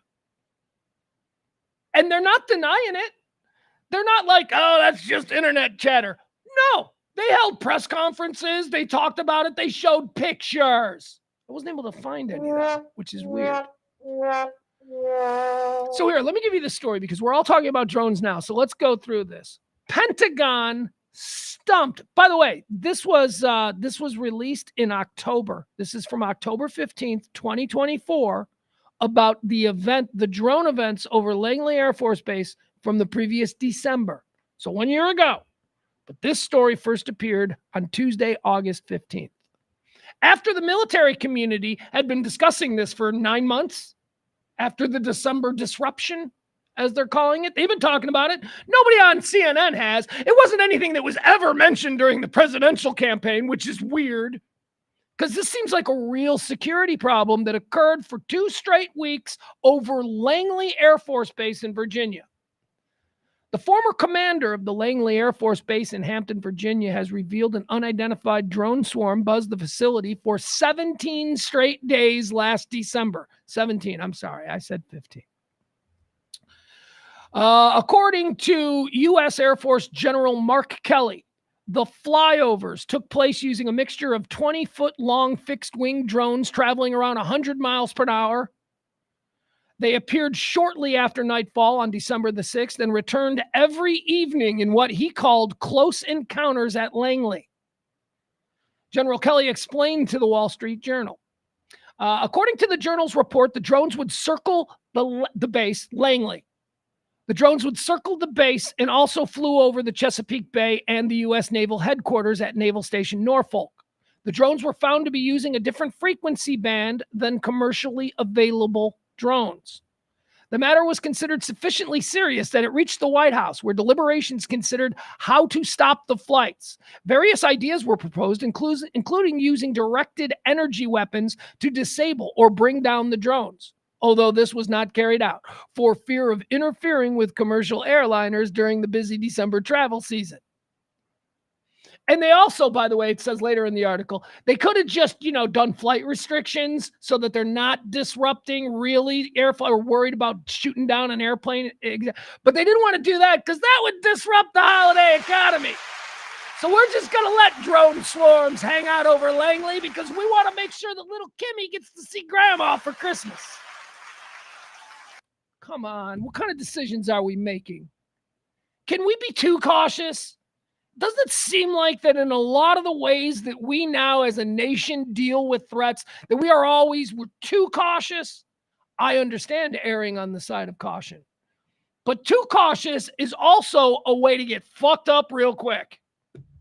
Thinking that the other guy isn't going to throw first is how you get knocked out and spend the night in the emergency room. And I really think that America right now, as far as our defensive posture around the world is, they're not going to swing first. That's our attitude. All right. I hope it works out. Because if you're right, they ain't going to swing first and you don't have to have this. But if they swing first, like on September 11th, they swung first. I don't know what this is. I don't know what these drones are. I don't know why we allow in this country. Imagine that. Let's go back again to the Malaysian airliners. Did you ever think that you could send a swarm, being described as a swarm of drones, and have them buzzing around over Langley Air Force Base for 15 straight days? Did you ever think that was something that could happen? I mean, if you were just a regular dude with a drone, wouldn't you be like, don't fly it near the base, they'll shoot it down? Did you think that was obvious? No, we don't do that. Do whatever the fuck you want over Langley, apparently, because they're afraid that if they miss you, they might shoot down an airliner. How about don't miss? I don't know what to tell you. According to the Wall Street Journal report, the drones would circle the air base and also flew over Chesapeake Bay and over naval headquarters. The matter was considered sufficiently serious. It reached the White House. Various ideas were proposed, including using directed energy weapons, although this was not carried out for fear of interfering with commercial airliners during the busy December travel season. Oh, America, we're never going to lose an opportunity to make a buck. Oh, what are you saying? What are you saying? They could destroy Langley Air Force Base in the blink of an eye because we let them hang out for 15 days? Is that a possibility, really? Well, I want to make sure that the Christmas holiday spending for air travel doesn't get affected. Let's just roll the dice on that one. What do you say? That's the choice we made. The airbase houses part of America's F-22 fighter fleet. Nah, dude, those things come over there, they're going to scramble them jets. Guess what? We don't scramble jets. You know why? It's expensive. That's right. Another cost-cutting thing. Too expensive to scramble jets over a swarm of drones every fucking night for 15. Too expensive. We're not going to scramble any F-22s to get them up there. You know what's that cost? Cost $90,000 every time we scramble them. I made that up, that number. But that's probably the number. Something like that. Something absurd. Every time we put a pilot in that plane and crank it up, it costs us $5 million. Well, then why are we doing it? Why? We can't come up with something better? That is obviously inefficient. Can't scramble the jets. That's expensive. It's America. We need to make sure that our margins look fucking amazing, even in the defense of our citizens. Our margins. This doesn't anger you. I don't know. You're just numb to it, maybe? Maybe it's just all been so normalized that you've never really thought about that.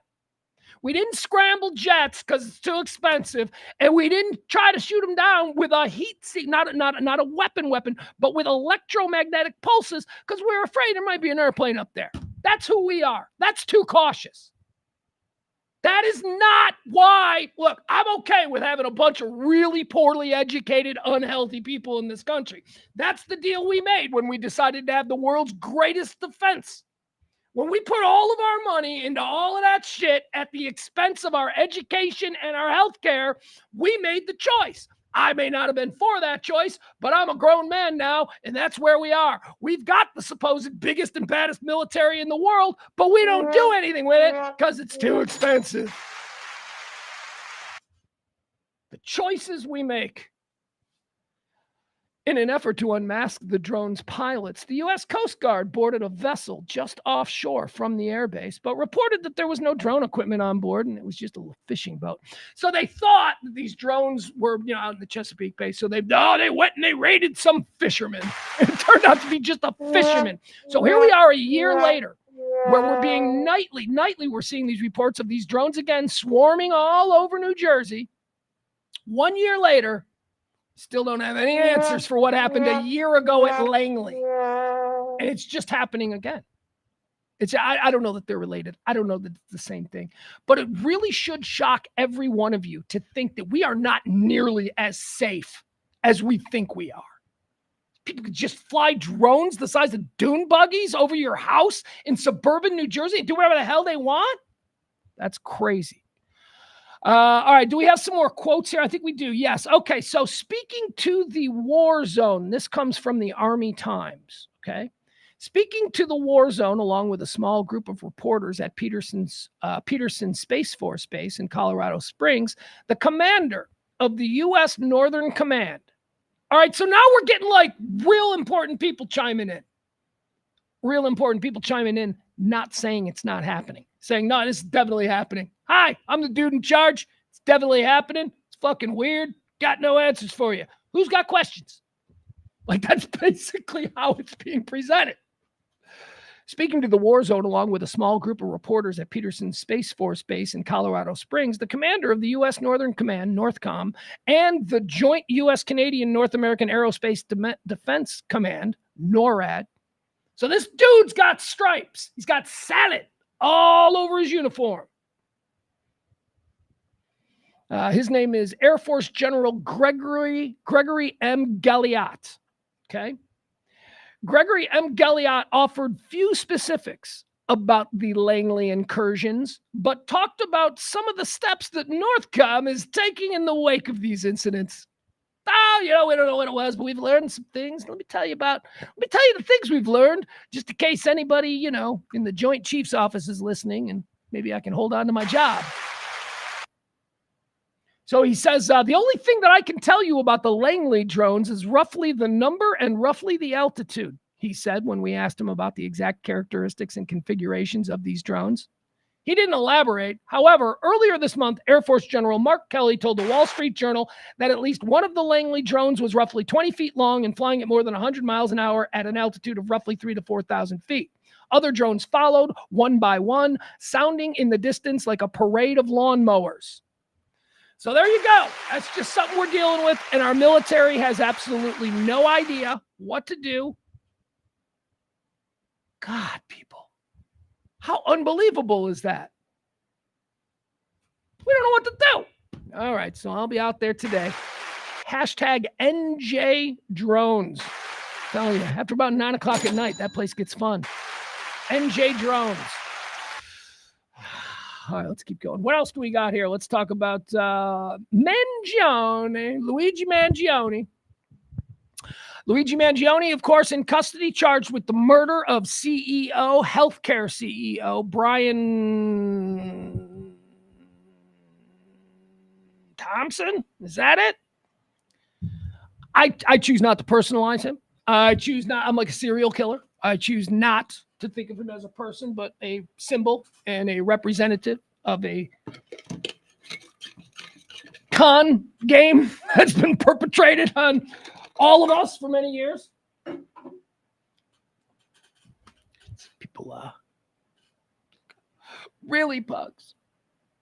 Somebody sent me a DM after the thing I did yesterday with James. James and I did a thing last night. I was talking about, somebody sent me a DM, and all they said was, he has children. Pugs, he has children. Oh, my God. Well, that changes everything, because let me tell you, I can't imagine what it must be like to grow up with a father who was shot and killed in the street. How will those kids ever make it? Shut up. We all go through stuff, okay? Of course, my heart feels some compassion for those people. We can do that. We can feel compassion for people. But don't use that. Don't act like I should stop trying to explain why so many people don't have a problem with this murder. And that number is growing. Despite mainstream media's attempt to make us all feel shame, we don't have shame anymore. Stop it, mainstream media. I get it. You're pearl clutching. You guys are scared. Anderson Cooper doesn't want to be flanked with, look, if they're coming after the puppet masters, you got to believe. A lot of people are angry at the media too, so I understand that. So that's what the media is doing. They're pearl clutching, and they're like, this is awful. And okay. Yes, murder is awful. War is awful. Things happen. People die. This guy wasn't being robbed for, whatever was in his wallet. This guy is a much larger issue that played out here that led to this man's death. But just don't come to me like I'm somehow forgetting about the kids, okay? Stop it. Like I said, everybody who knows me knows my story. My father was murdered when I was a child. I was that kid who people had to be like, he's going to grow up without a father because of gun violence in America. Yeah, I was that kid, and I grew up without a father, and it sucked, and these kids are going to go through some shit. But you know what these kids are going to have? Millions and millions of dollars to forget about, Dad. And they will. I didn't have that. I had a single mom who had to take multiple jobs because suddenly our entire world was upended. And guess what? Nobody gave a fuck about me. Nobody gave a fuck about my dad. Nobody gave a fuck about any of the other people who get gunned down in the streets of America every day over disagreements. So is it sad for the family? Of course. And especially if you know the family. If you're connected, that's how we do in this world. As humans, this is how we do. We don't give a fuck about anything until it affects us. So if it affects your family, that's a tragedy. But for everybody else, we're comfortable taking the 30,000-foot view of this situation. And my God, don't you ever come to me and try and use guilt about kids who lost their daddy, okay? Doesn't work on me. You walked into that trap. How will they ever survive? They're very, very, very rich. That's how they'll survive. Fucking stop it. Everybody trying to emotionally manipulate us. So, populist rage. Fascinating story here about the whole Mangione populist rage wing of social media that we're seeing rise up. I just tried to explain in my very ham-fisted way origins of the populist rage. Where does this come from? Are we all monsters who don't care about the family? No. It's just the understanding that humans don't give a shit about anything until it happens to them directly or someone in their family. Nobody gives a shit about getting shot up in a Target until it's your little daughter. And then we'll see you on CNN going, I was a member of the NRA for 30 years and then my daughter, and now I see. Fuck you. That's a human flaw. We're selfish. We're horrible. We only care about shit if it pertains to us. So a lot of us don't know this family. So a lot of us are allowed to have the 30,000-foot view of this and see how complicated and nuanced and difficult this is all going to be to hash out. The Hill ventured into the conversation of populist rage this morning, and it's a fantastic article. I wanted to read a little bit to you, and we'll talk a little bit of it. The populist rage that seems to be not heartbroken, not doing the pearl clutching thing. Like I think if all of us had adhered to our programming, if all of us had lived within the construct of the past, 50 years in this country, upon hearing about this shooting, every single one of us would have been like, oh my God, not in America. This doesn't happen here. This is up. But we didn't do that. Because as I say, the construct's been broken because most of us aren't playing that game anymore. The programming says this is not something. We had another example of this a couple of weeks ago, Ohio State, Michigan. I told you about the programming there. The programming, when Ohio State and Michigan fought, the programming was, there's no place for this in college football. The reality is that we all watched it. We all paused it. We all went back. We all tweeted about it. We all talked. It was the greatest moment in college football from the past year. That's the truth. Programming says there's no place in college football for that. So that's programming. And I'll tell you, I think a lot of people were stunned when the programming did not hold upon the revelation of this guy getting shot in New York City. And the programming didn't hold because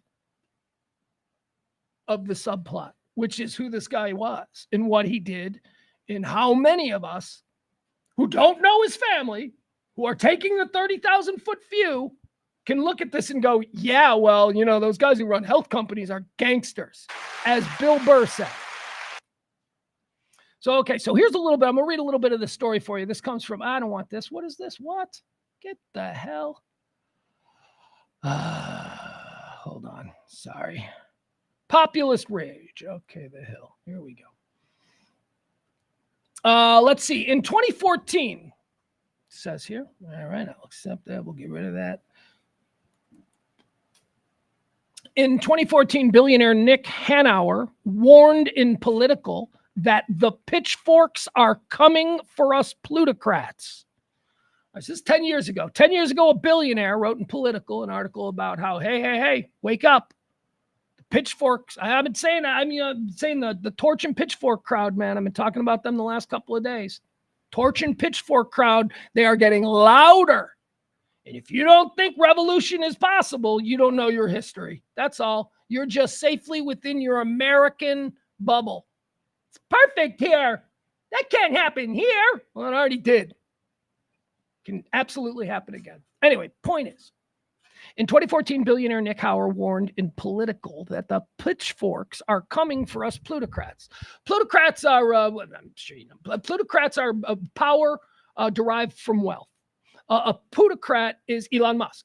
A plutocrat is somebody who has all of this influence and power now simply because of his wealth, for no other reason. So in 2014, a billionaire warned that the pitchforks are coming for the plutocrats. He argued that extreme inequality inevitably leads to revolution, comparing it to bankruptcy. It happens slowly, then all at once. A single act of violence, he cautioned, could ignite years of simmering frustration into an inferno of uncontrolled fury. When combined with a generation taught that disagreement itself constitutes personal harm, that warning seems perilously prophetic in the wake of United Healthcare CEO Brian Thompson's murder. That I thought was very interesting, because the people of the revolution, the people that are going to be in the streets with the torches and the pitchforks, they ain't me. Okay, that's not my generation. Nobody wanted to hear from my generation when we were around. So now we're just sitting everything out. We're letting you people fucking run everything into the ground. Speaking on behalf of Gen X.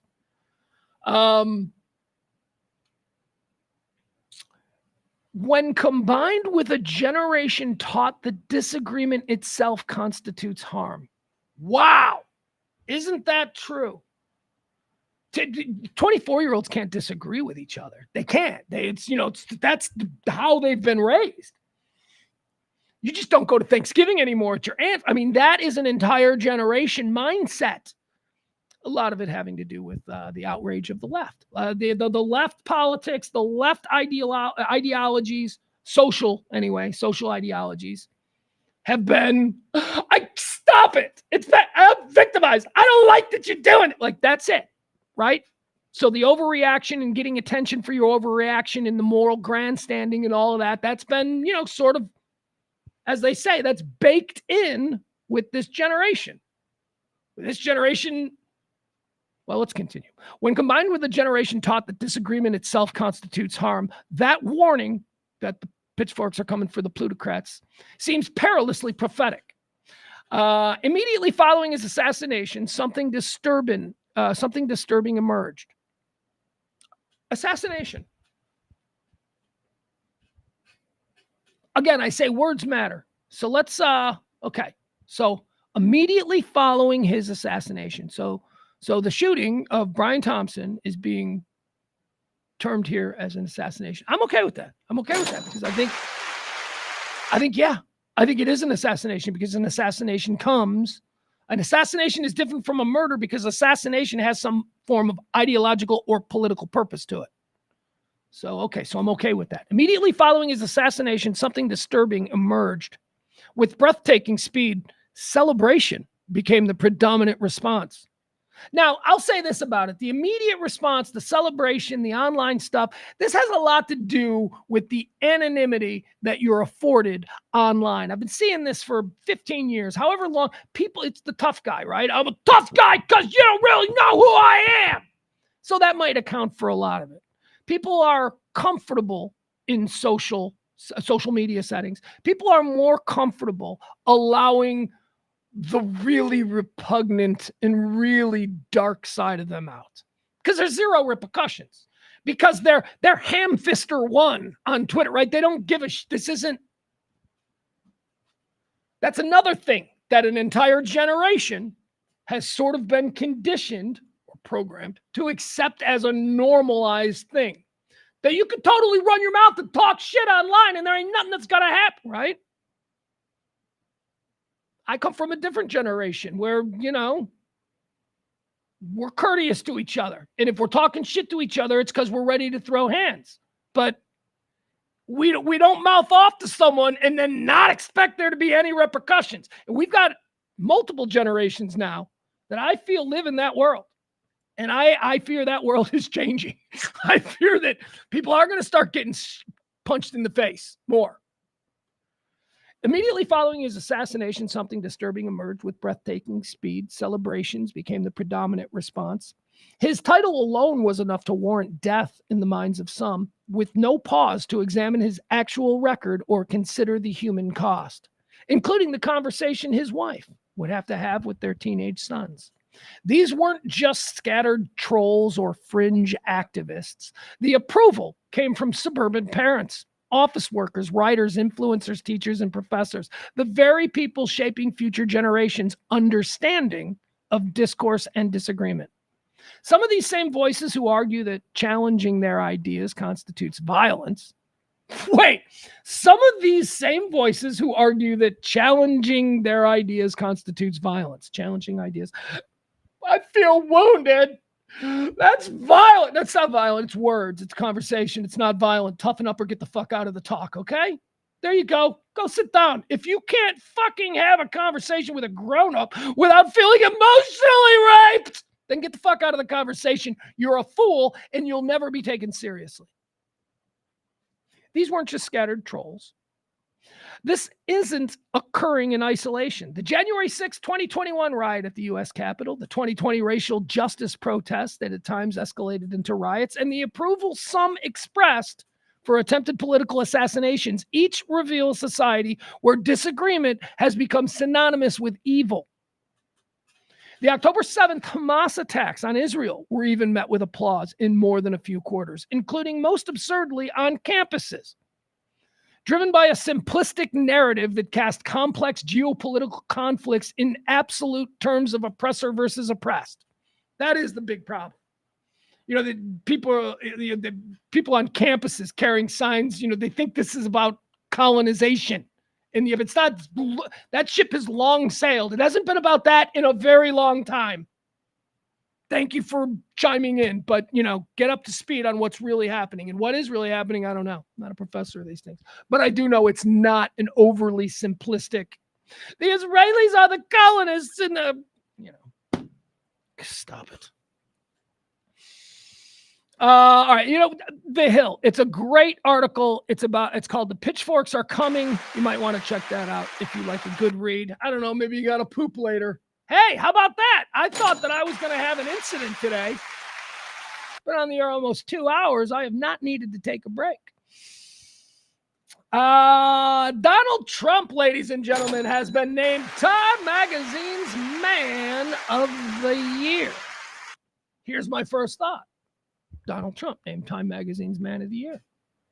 Does Donald Trump now replace the fake Time Magazine Man of the Year that he is hanging in the entrance to Mar-a-Lago?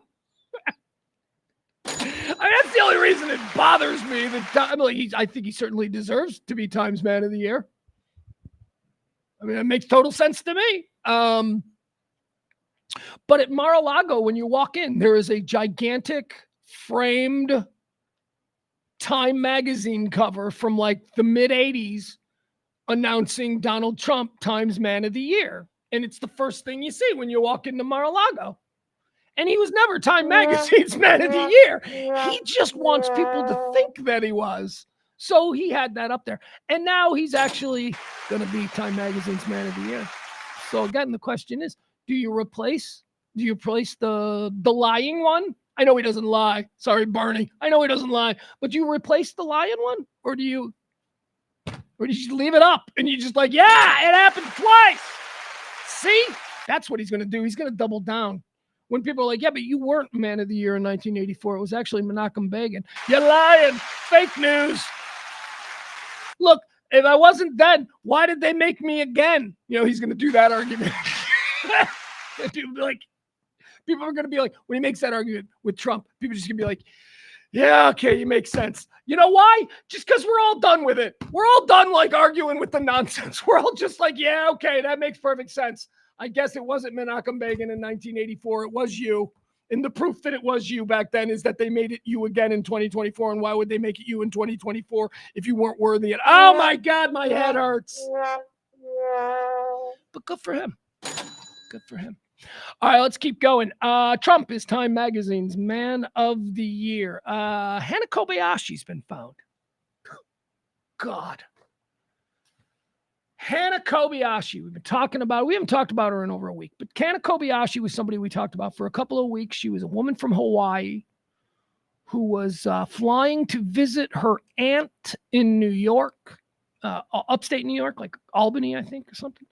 And there was a flight changeover in Los Angeles. So she flew from Hawaii to Los Angeles and then had to change flights and hop on a different one that would go to New York.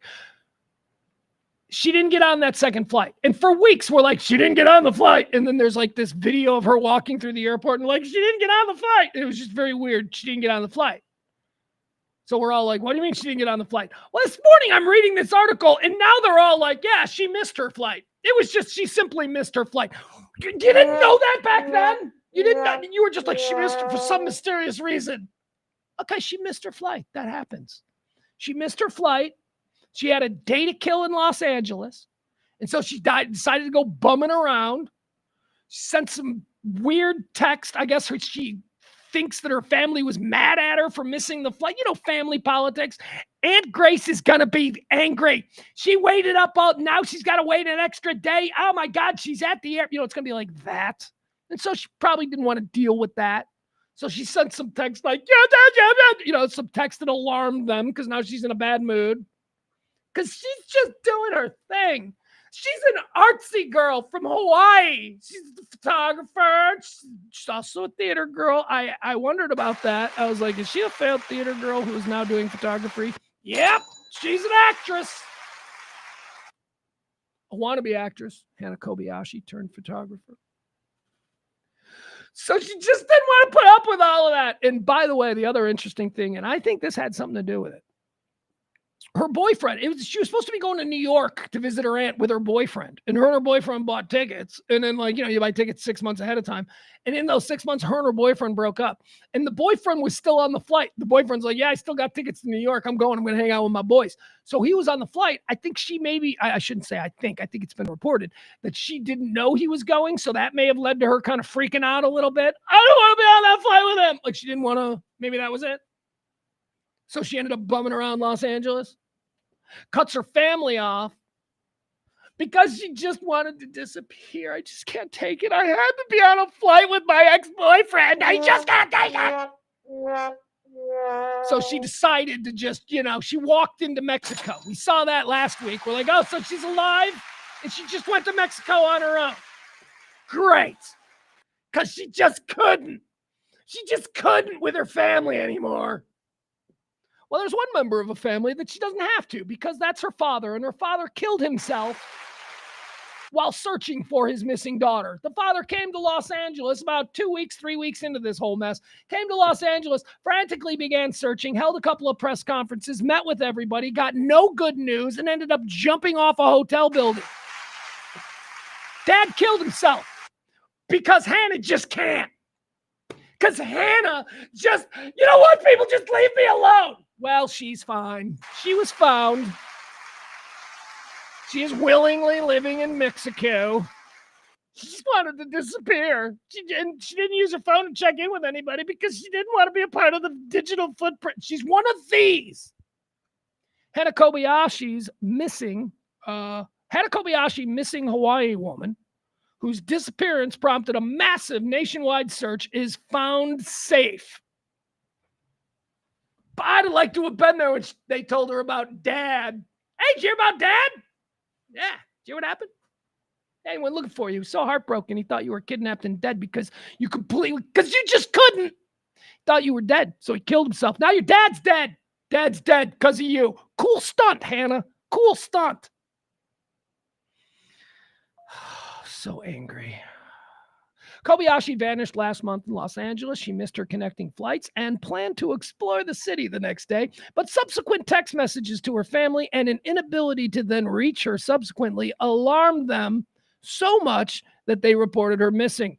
Other details about her disappearance, as well as where and how she was found, were not immediately available on Wednesday, but police previously said that she had voluntarily wandered into Mexico. Police say, here's a quote, "We are happy to learn that Hannah has been found safe." The Los Angeles Police Department said in a statement, "Now that we have this new information, this has become a private matter and we will wrap up our investigation." Kobayashi's mother and sister, in a statement through their lawyer, were the first to announce Wednesday that she had been found. "We are incredibly relieved and grateful that Hannah has been found safe," Brandy Yee and Sydney Kobayashi wrote. "This past month has been an unimaginable ordeal for our family. And we kindly, Dad killed himself and daughter went missing. That's an understatement. And we kindly ask for privacy as we take time to heal and process everything we have been through. We want to express our heartfelt thanks to everyone who supported us during this difficult time. Your kindness and concerns have meant the world to us." Kobayashi, a former actress and budding photographer from Maui, the former actress, man, this is why I keep telling you, actresses are the worst. Kobayashi, former actress and budding photographer from Maui, was headed to New York City on November 8th for a new job and to visit relatives when she missed a connecting flight during a stop in Los Angeles. She told her family she was sleeping at the airport that night and then texted them the next day to say that she was sightseeing in Los Angeles. Her family reported her missing to law enforcement on November 11th after relatives received strange and cryptic, just alarming text messages. Once the family started pressing about where she was and what she was doing, she went dark, her aunt told the Associated Press. After the text on November 11th, her phone just went dead and she cut off all contact with everyone. Family members, friends, and local volunteers searched for Hannah in Los Angeles. Hannah's father, Ryan Kobayashi, was among those who flew in from Hawaii to help in the search. He was found dead on November 24th in a parking lot near LA International Airport. You land in the parking lot when you jump from the roof of the hotel. Let's see. According to the county medical examiner, Kobayashi's family confirmed Ryan Kobayashi's death in a statement the same day, saying that they endured a devastating tragedy in that he had died by suicide. Police said Hana Kobayashi walked into Mexico at the San Ysidro border crossing about 125 miles southeast of Los Angeles on November the 12th, the day after her family reported her missing. Authorities made the announcement after reviewing security video from U.S. Customs and Border Protection. Kobayashi disappeared voluntarily as she sought to, quote, "step away from modern connectivity." Oh, my God. Says Jim McDonald, LA police chief. All right, there you have it. So that's over. That's Hana Kobayashi. Hana Kobayashi, she's not going to go to jail. I don't know. There's nothing, right? There's nothing you can do to her. She's a grown-ass woman. She just decided to cut everybody off. There's no law against that. She didn't do anything wrong, but they wasted all that money looking for. That's not her fault. That's the system. That's the system. You voted for people, and you. That's the system we built as citizens. We think someone's missing, we look for them. All right, and if they're not missing because they're a grown person, a grown asshole. This woman's an asshole, but she is a grown person. She doesn't have to account for her whereabouts, and if she's just done with people, she can disappear. Not considering how that action affects the people who love you is a completely unforgivable sin, especially now in the wake of learning that her father's dead. Hannah Kobayashi, what a piece of shit she is. All right, let's go. How about something nicer? Actually, this isn't nice. It is nice. It turns out to be nice. It's nice. But we don't want this. This is not what we want for Dick Van Dyke. Did you hear about Dick Van Dyke? The beloved 1 million year old star of Chitty Chitty Bang Bang. He's 99. Dick Van Dyke was rescued. So the Malibu fires. We had the Malibu fires. I don't know what's going on with them. Nobody's talking about them anymore. So I guess we've moved on. So Dick Van Dyke's house burned down. The Malibu fire came through. And Dick Van Dyke, 99 years old. He was like all by, I don't know if he's all by himself. Doesn't he have like a 45-year-old wife? Right? Wouldn't that be like age appropriate for Dick Van Dyke? 99. He's got a much younger wife. Actually, I think he's got a wife that's like 30 years younger than him, and she's in her 70s. Like something like that. I don't know. Whatever. Where was she? Yeah, that's why a 99-year-old Dick Van Dyke has a young woman who still goes to Pilates and jogs every day. That's why you have that. In case the house starts to burn down and your 99-year-old ass needs someone to carry you. No one was there to carry Dick Van Dyke. He couldn't get out of his house. He was stuck in his house. Dick Van Dyke says neighbors saved me during wildfire evacuation ahead of 99th birthday. He says, I was trying to crawl through the driveway to my car. I couldn't get up. Dick Van Dyke crawling down his driveway as his house burns in a wildfire, man. Damn right, you got to pick up Dick Van Dyke. You got to stop. Even if other people you don't stop for. Like, I don't know that I stop for trying to think of anybody else. I can't think of anybody else like Dick Van Dyke because they're all dead. That's also the reason why you stop for Dick Van Dyke. He's like the last. He's like the last of those guys. Dick Van Dyke revealed in an interview on the Today Show via People that his neighbors saved him while he was struggling to evacuate. Let's get a look at Dick Van Dyke. Kidding me? Look at this son of a bitch. Who doesn't love Dick Van Dyke? Well, probably a couple of ex-wives. He was a terrible drunk. He was a terrible drunk for a great period of his life, but he got sober. Dick Van Dyke got sober like in the early 70s. Like he cleaned up but he was a bad drunk. But whatever, he's Dick Van Dyke. Okay, so let's read the story here. Let's see Dick Van Dyke fires. Here we go. That's him. Look at him. He still looks handsome. He's probably like 80 there. This picture's probably 20 years old. Let's see. Dick Van Dyke says, it was coming from the hill. You could see the flames racing towards the property. The Mary Poppins star said. He and Mary Poppins? I never seen Mary Poppins. Not my thing. Even as a little kid, I'm like, yeah, this ain't my thing. This seems like very girly. I'm not into it. I didn't really know much about Julie Andrews because Sound of Music, also not my thing. Never saw it. Never saw Sound of Music. Not my thing. Anyway, moving on. Dick Van Dyke. He was in Mary Poppins. Look at that. It was coming from the hill.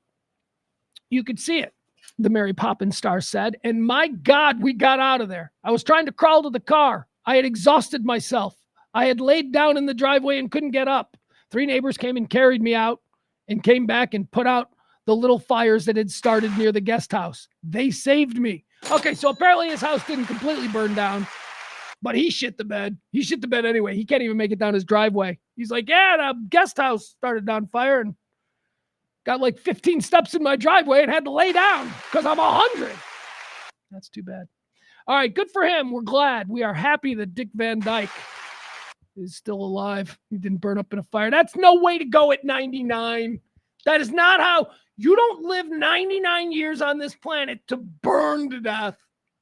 No. Bill Belichick. Let's talk about this old son of a bitch. This old salty son of a bitch. A couple of days ago, CC went off half-cocked. That's what she said. He's like, hey, Bill Belichick signed with UNC. Yeah, of course, they hadn't signed yet. I signed off on it. I saw CC, the sports bras, breaking that. And I'm like, yeah, but it wasn't official. It wasn't official. It's official now. Bill Belichick has shocked the world. The GOAT of football coaches. Okay. Has decided he doesn't want to go back into the NFL. He's going to take a job at UNC. University of North Carolina is the new home for Bill Belichick. It is a stunner. We're going to break it down a little. I'll give you the details. I'll tell you exactly why he's doing this and why it's exciting. This is a good thing. I think this is a good thing. Look, I'm going to be honest. Here's why it's a good thing. I was really afraid that the Bears were going to hire him. I didn't want – there's an ESPN report out today that says that he wanted the Bears job, that the Bears, wanted to talk to him, but Bill Belichick has this team of advisors, these best friends, like one of them is Mike Lombardi. Another one is and a couple of coaches like Josh McCown. Like he's got this like group of dudes. And one of them spoke to ESPN and said that he was most interested in the Chicago Bears job. That was the one that he wanted. And we'll get into all these other reasons. Thank God. Oh my God. And I've been seeing you Cowboys guys too. You're all like, bring us Bill Belichick. I'm dude, it's 2024. Bill Belichick was great in 1999. I mean, come on, man. No. In my team, the Bears, my team's particular case, we got a very fragile situation with what could be a very special player at quarterback. And I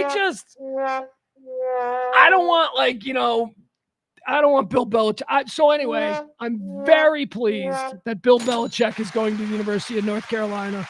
I don't have to worry about it. Now give me Ben Johnson or Mike Vrabel. That's who I want.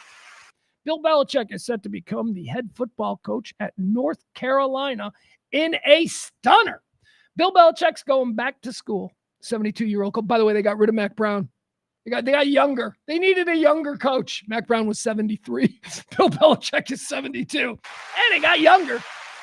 Bill Belichick, the 72-year-old coaching legend, is making a shock move to the college ranks, finalizing a deal to join UNC as its head coach nearly a year after his split from the Patriots. Belichick's deal is for 5 years. Okay. He says, I'm excited for the opportunity at UNC Chapel Hill, Belichick said in a statement. I grew up around college football with my dad and treasured these times. I've always wanted to coach in college. And now I look forward to building the football program in Chapel Hill. Yeah, his dad was a coach at the University of North Carolina when he was a little kid. So he remembers, being a little kid and being on campus and all that. So it means something to him.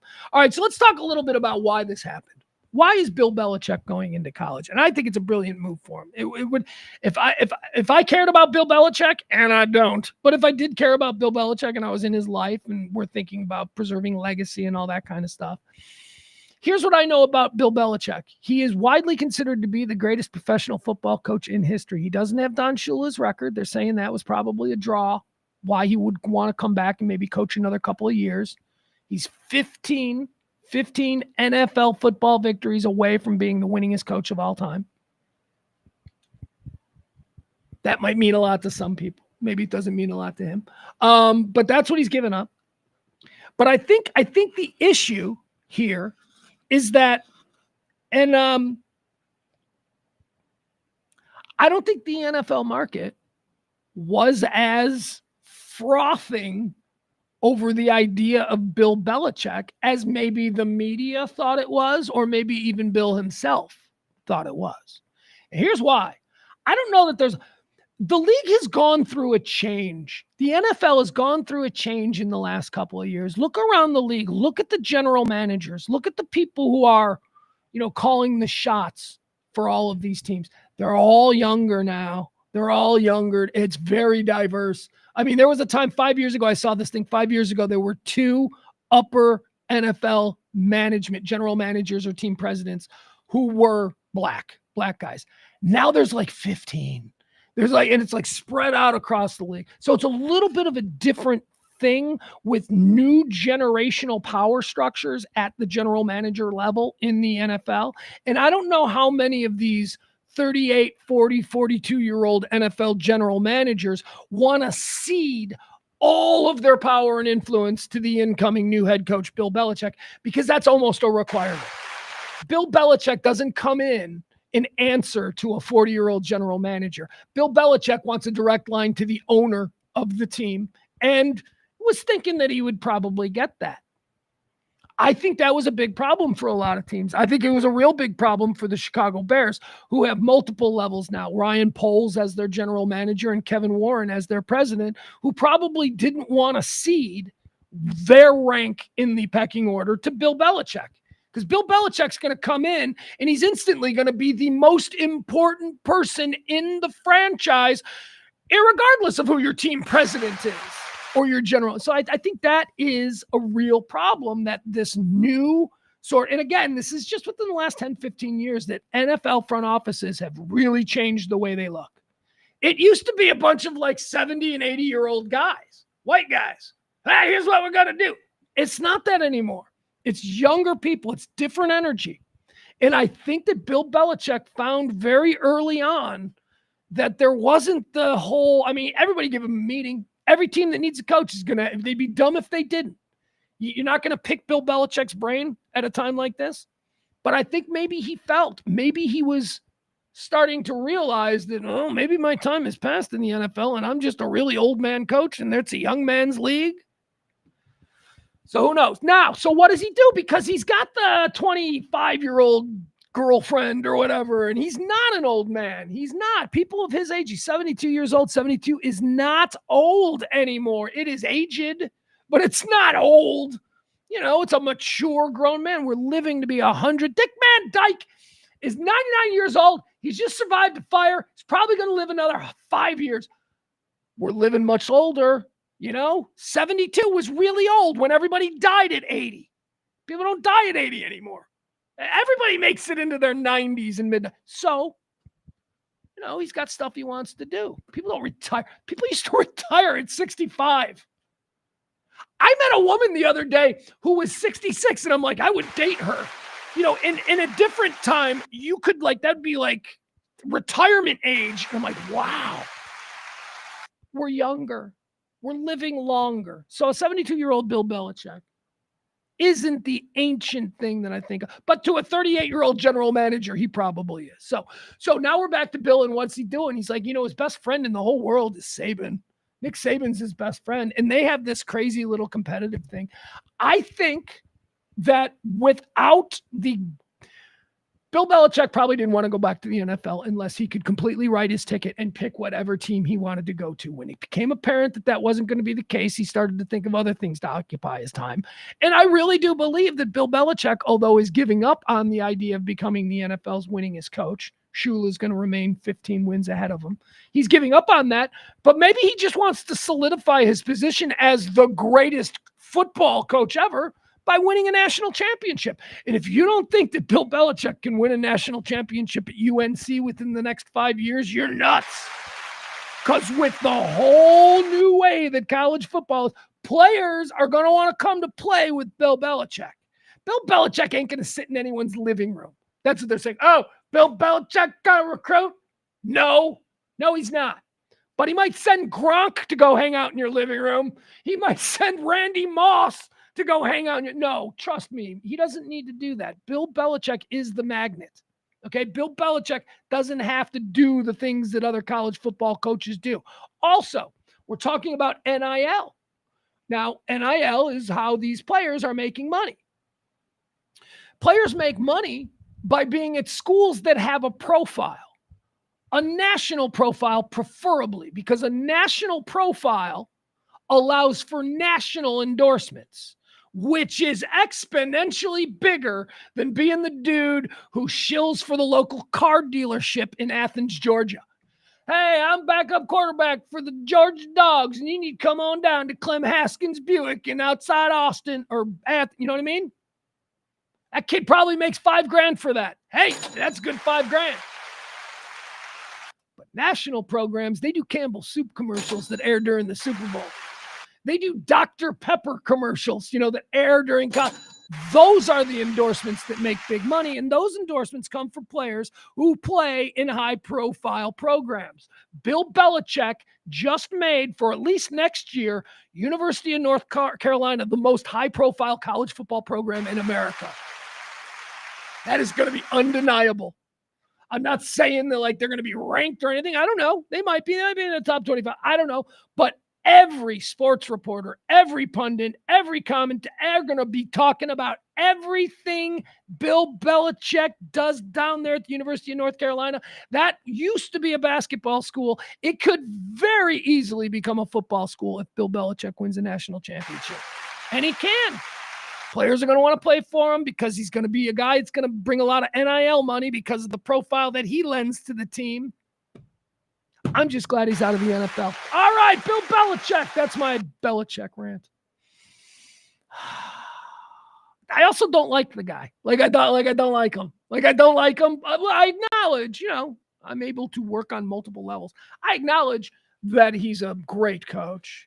And I'd have loved for him to have been the Bears coach in 2005. That'd have been great. No, not 2005. 2005, we had Lovey. I'm perfectly fine with Lovey. All right, let's keep going. That's the Belichick story. What else do we have here? Look at us going late again. Why? Because I'm working overtime, man. Working overtime. It's Christmas. Tip the show if you can. Help us out. Do us a favor. What else do we need to talk about here? Belichick. Okay. So the Wisconsin dude, we followed this story a couple of months ago. Remember this guy, the kayaking Wisconsin dude? I meant to do this story yesterday, but we didn't get to it. So a dude in Wisconsin, yeah, hey there. Oh, Christ. Where's he from? He up by Manitowoc, eh? Oh, yeah. I love Wisconsin. Wisconsin's one of my favorites. Jesus, Mary, and Joseph, eh?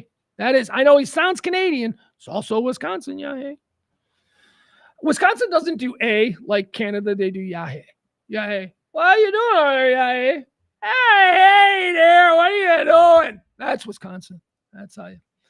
Green Lake, Wisconsin. A kayaker accused of faking his death and fleeing to Europe was back in Wisconsin and in police custody on Wednesday. So here's the deal with this guy. His name's Ryan Borgwart. Borgwart. That's a very Wisconsin name.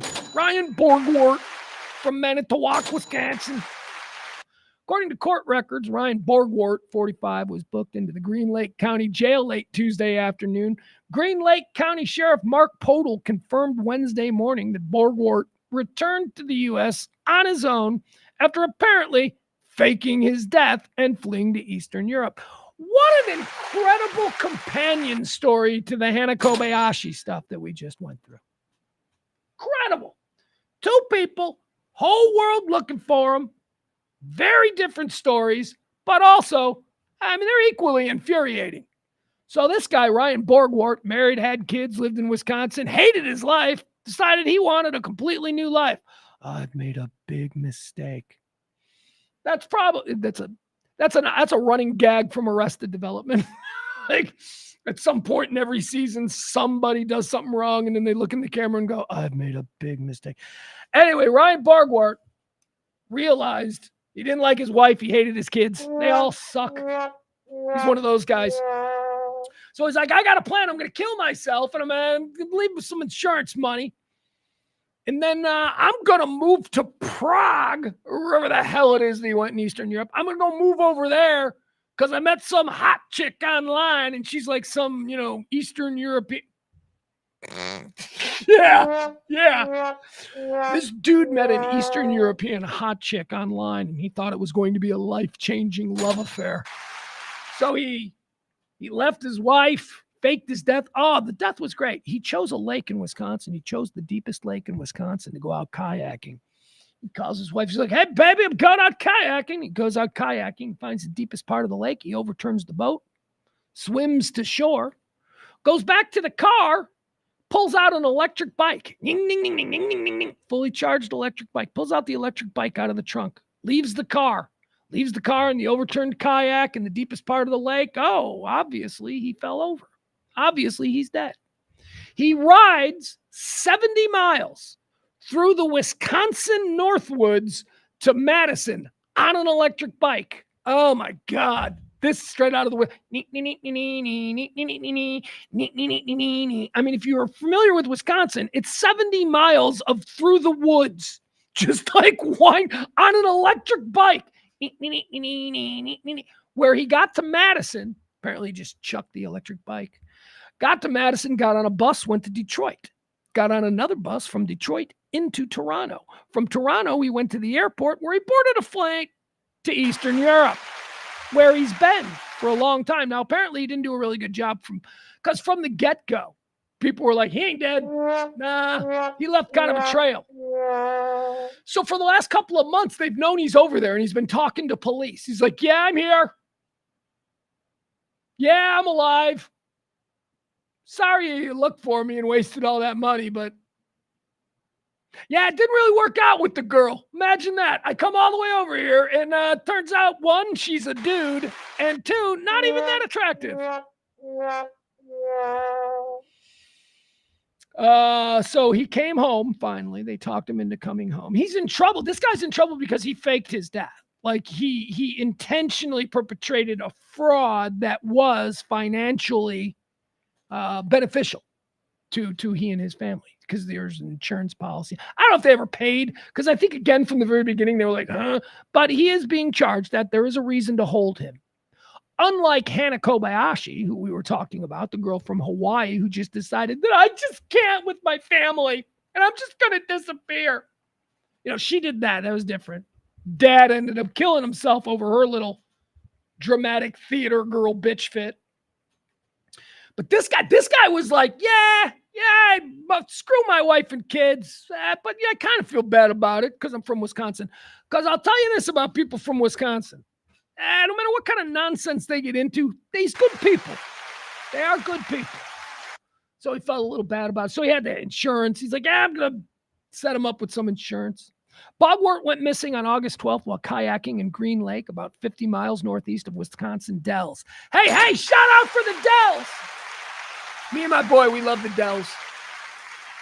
We only went once. The Wisconsin Dells are it's not a resort. It's a geographical area of the state. The Dells are these carved out cliffs. The river, Fox River, I don't know what river it is. Whatever river it is, carved out these cliffs. It's very scenic and it's very cool. And you get paddle boats. And over the years, people started going there for vacations. And now there's a giant amusement park, like a Six Flags. And it's the craziest. We love it. We love it.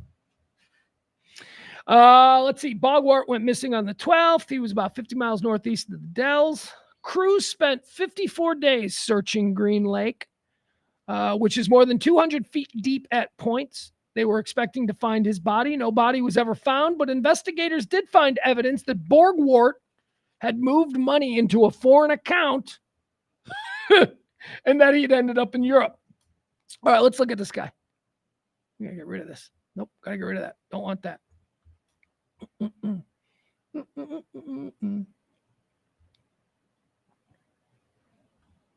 Yeah, let me get a look at this guy and then we'll continue reading about what he did.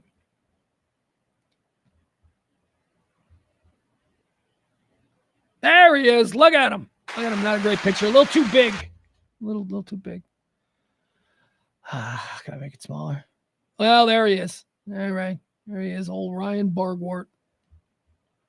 All right, let's see. How did they catch him? Or, I mean, I know how they catch him because they found him and they were talking to him. Like he's calling the cops from Eastern Europe. What's up, guys? Yeah, hey there. What's new? How's the wife? How's the ex-wife? You're still married, dude. Tuesday afternoon, Green Lake County Sheriff Mark Podol confirmed Wednesday morning that Bogwart was returned to the United States. He returned on his own after apparently faking his death and fleeing to Eastern Europe. He got on an airplane and landed in the United States. Bogwart went missing on August 12th.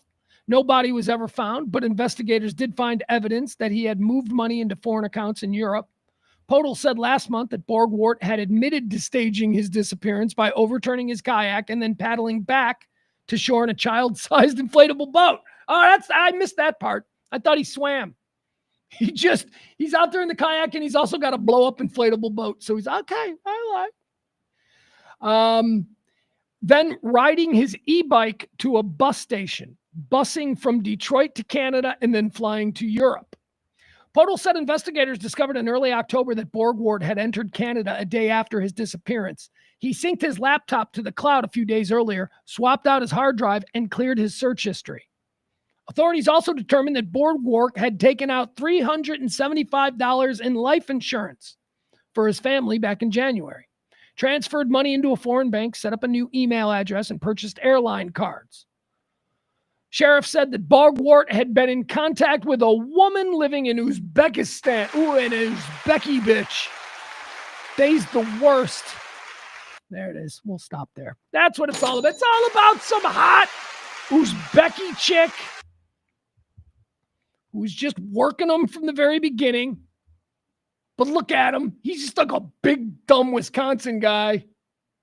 Get some girl that looks like a James Bond woman,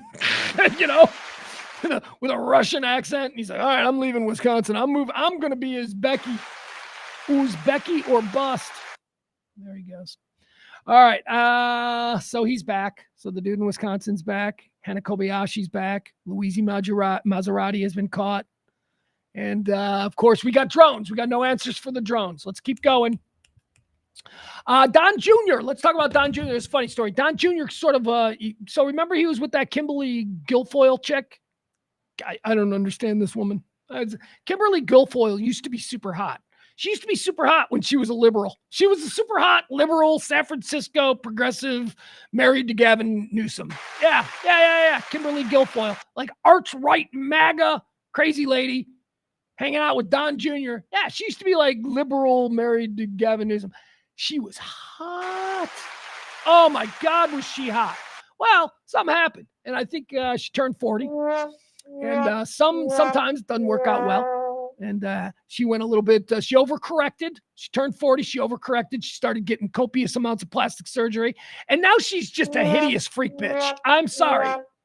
She's been running around with Don Jr. for like the last year. And I think when it started, she was okay. But I think when, throughout the relationship with Don Jr., she so wants to be, in that inner circle of that family. She's always been drawn to power. I mean, Gavin Newsom, that was the whole thing. Anyway, point is this. He dumps her because she's apparently done crazy shit. She is not. She's looking weird. She's like, she looks awful. Like awful.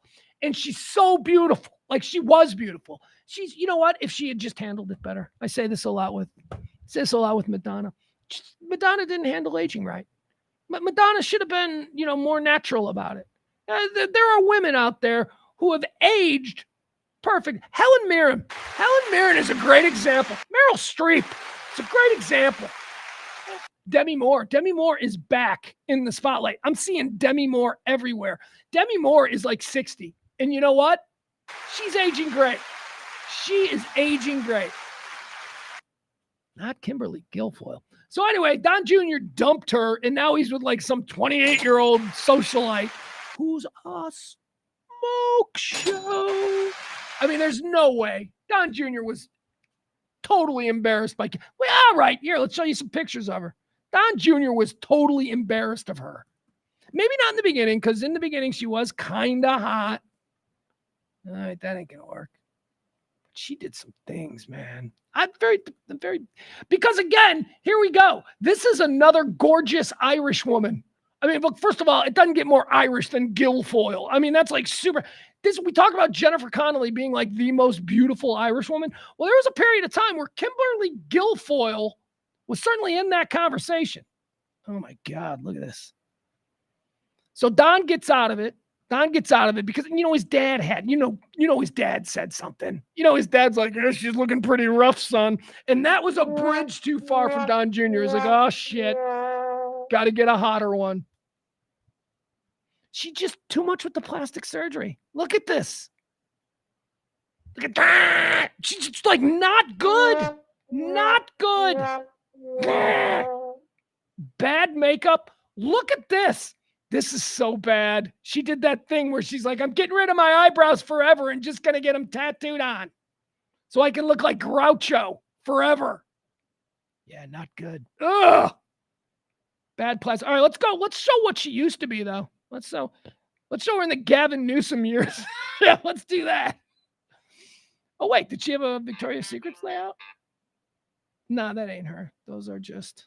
All right, hold on. Let's show her in the Gavin Newsom days when she was a smoke show. There you go. All right.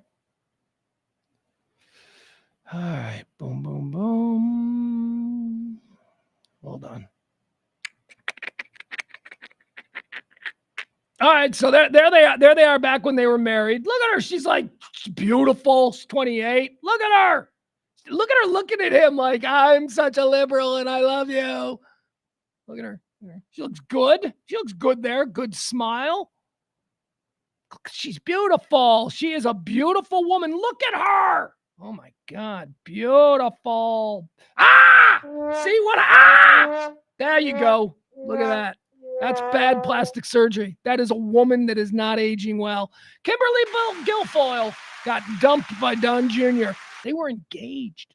You know, they were engaged, but it's okay because apparently the Trump family takes care of their loyalists. Kimberly Guilfoyle has been named by Donald Trump as the next ambassador to Greece. So badass. That is so badass. Do you guys know what's happening here? Don Jr. has a fiance named Kimberly Guilfoyle. They're supposed to get married, but she's looking awful. And Don Jr.'s like, okay, well, we're back because we're the president again. And so, we're back in like the main, and I'm looking at her. He wants out. He wants out. He probably goes to his dad, or his dad probably made a comment. I'm telling you, dad made a comment. Son, Kimberly. Just saying. There was something like that. There's some kind of... So Don Jr.'s like, oh, man, I got to get out of this. And he knew he had to get out of it. So he goes to dad. He's like, Dad, I got to dump her. And he's like, son, it's going to be hard. Whatever fathers and sons talk about. But he's like, Dad, I got to get out of this relationship. And he's like, how about this? What do you say we send her to Greece for 4 years? Hey! That's what this is. Kimberly Guilfoyle is being named the next ambassador to Greece by Donald Trump because Donald Trump's son just broke off an engagement with her so that he could date some hot 30-year-old socialite. Good for him. Hey, there are no rules, man. Sorry, ladies.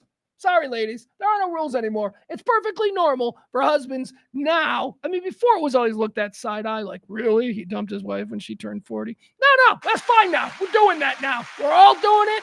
Normalized, out in the open. Just whatever. I love that she's been named the next ambassador to Greece. I mean, because she's upset that she's getting dumped because she is not going to be the president's daughter-in-law. That's what she thought. She's like, oh my God, I'm going to be the president of the United States daughter-in-law.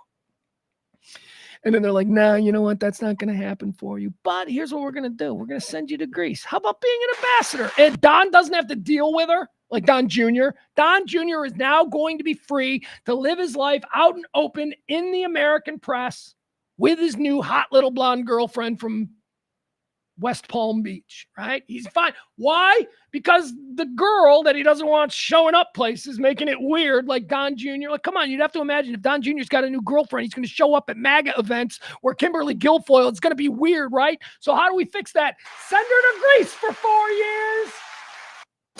Problem solved. These fucking people are apex. They know what they're doing. They're awful criminals and con men. But God, you got to admire the game. You got to admire it. And why not? They've got all the power now, so they're just going to... Good, go for it. I'm rooting for them. Let's go. Burn it all down. All right, Don Jr. dumps Guilfoyle. She's going to be the ambassador to Greece. Cool. Selena Gomez has announced that she's getting married. Selena Gomez is married to Benny Blanco. Who's she getting married to? Somebody I don't know. I know her. She's adorable. She's such a cutie. Don't know who this Benny Blanco is. That even his name, or is it Bad Bunny? Are they the same? I don't think so. Just know this: Selena Gomez is engaged. All right.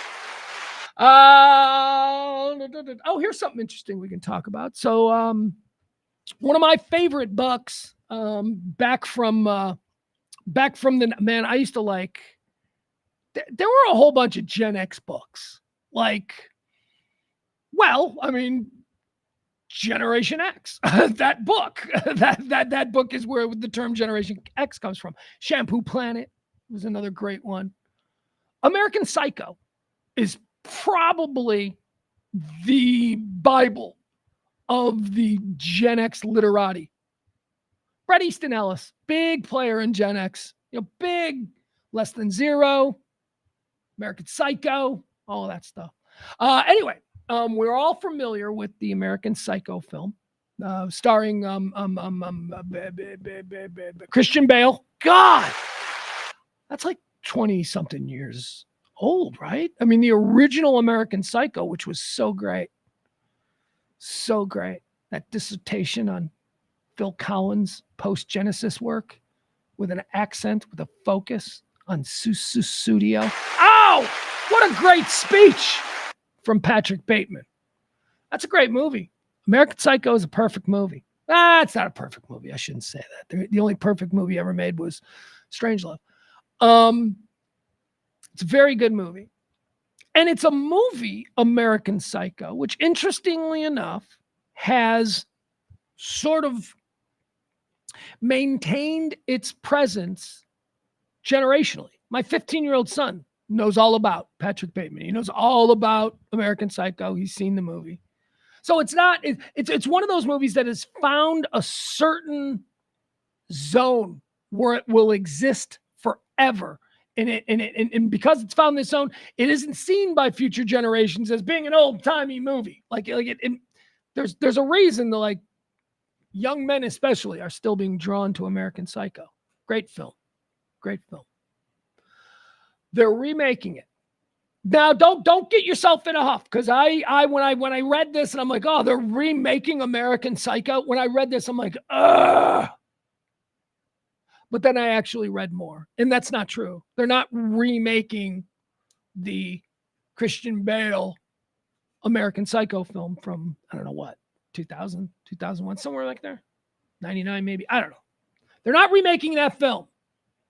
What they are doing is taking another crack at the novel, which is fine by me, because the novel's very different. The novel American Psycho is very different than the film. The film is an adaptation of the novel, and so it's a little bit different. But I loved the novel when I was in college, or it was just such a cool book. So, what's happening here with the new it's a new interpretation of the original novel, American Psycho. And guess who has been cast to star? Austin Butler. How great is that? That is tremendous casting. Austin Butler, who of course played Elvis in the Elvis movie. He will be playing the role of Patrick Bateman, made famous, of course, by, here you go. Well, let's look at the pictures. We'll show you the pictures here. Here they are. We'll see the original Patrick Bateman, as played by Christian Bale, on the right, and Austin Butler, who will be playing the new manifestation of everything that's bad about being a dude. That's really what American Psycho is. Patrick Bateman is really just a largely amplified version of every bad character trait any dude could have. All right, so Austin Butler has been set to play Patrick Bateman in a remake. Luca Guadagnino. I don't know who that is. Austin Butler set to star as Patrick Bateman in Luca Guadagnino's American Psycho. Austin Butler, all right, we already read that.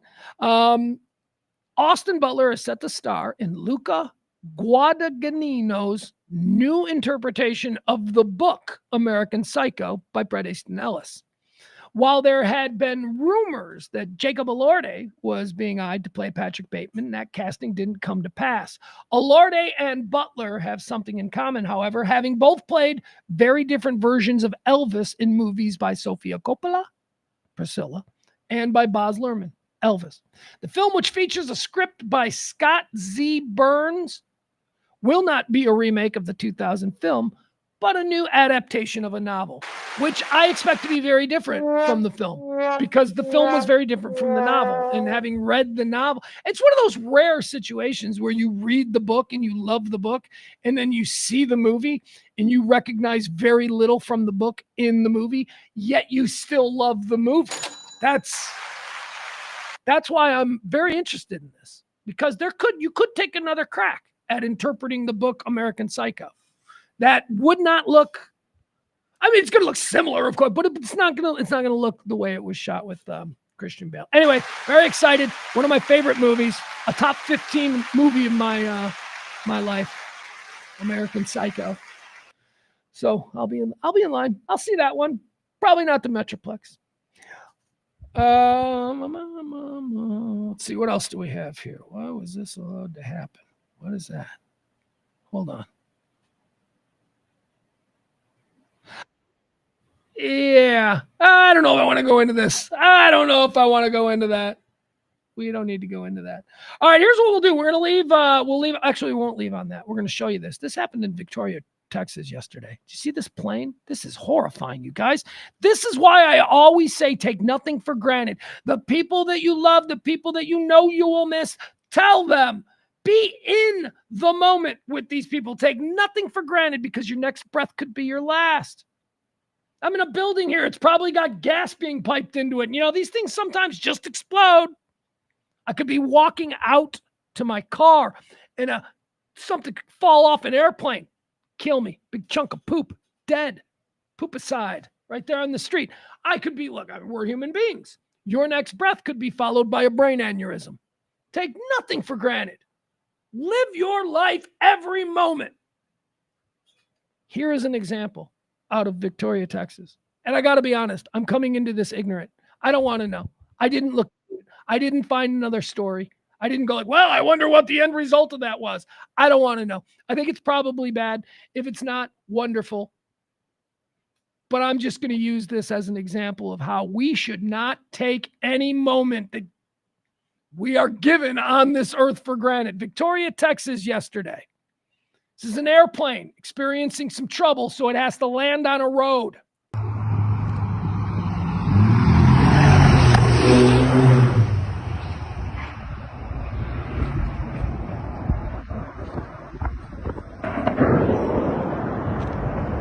Holy fuck.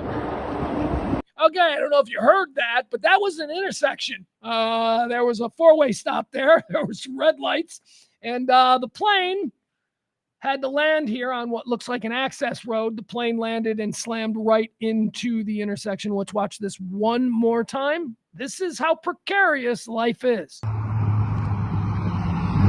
You're just sitting at a stoplight going to work. You're working the second shift at Burger King. Your car's overheating. You think your girlfriend might be cheating on you. You're just sitting at a red light, man.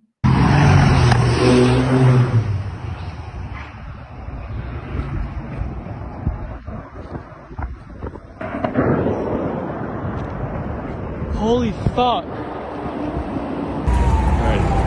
And there's the intersection. Plane ripped in complete half. I don't know about any of the cars. I don't know what it hit. I don't want to know. I just want to move on from that. But Victoria, Texas. That is scary, man. That is. I think that's it. I think we're pretty good. I think we're gonna wrap it there. You guys okay with that? We've done almost 3 hours. I think that's fair. I'm really out here grinding for them tips.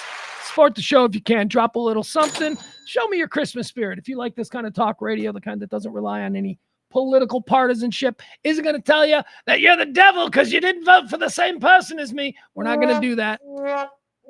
Again, this is a show for the 70% of the people in the middle of this country. 15% on the right. They're nuts. They're gone. We can't deal with them. 15% on the left. Same thing. Nuts. gone. 70% of us are left. 70% of us. We can do business together. And let's meet back here tomorrow at noon, every day, Monday through Friday. We do this, The Rant from the beautiful Kelly Moore Memorial Studios, bringing you everything you need to know about the day. Talk radio for normal people. I love you all. Tip the show if you can. Appreciate you. Bye.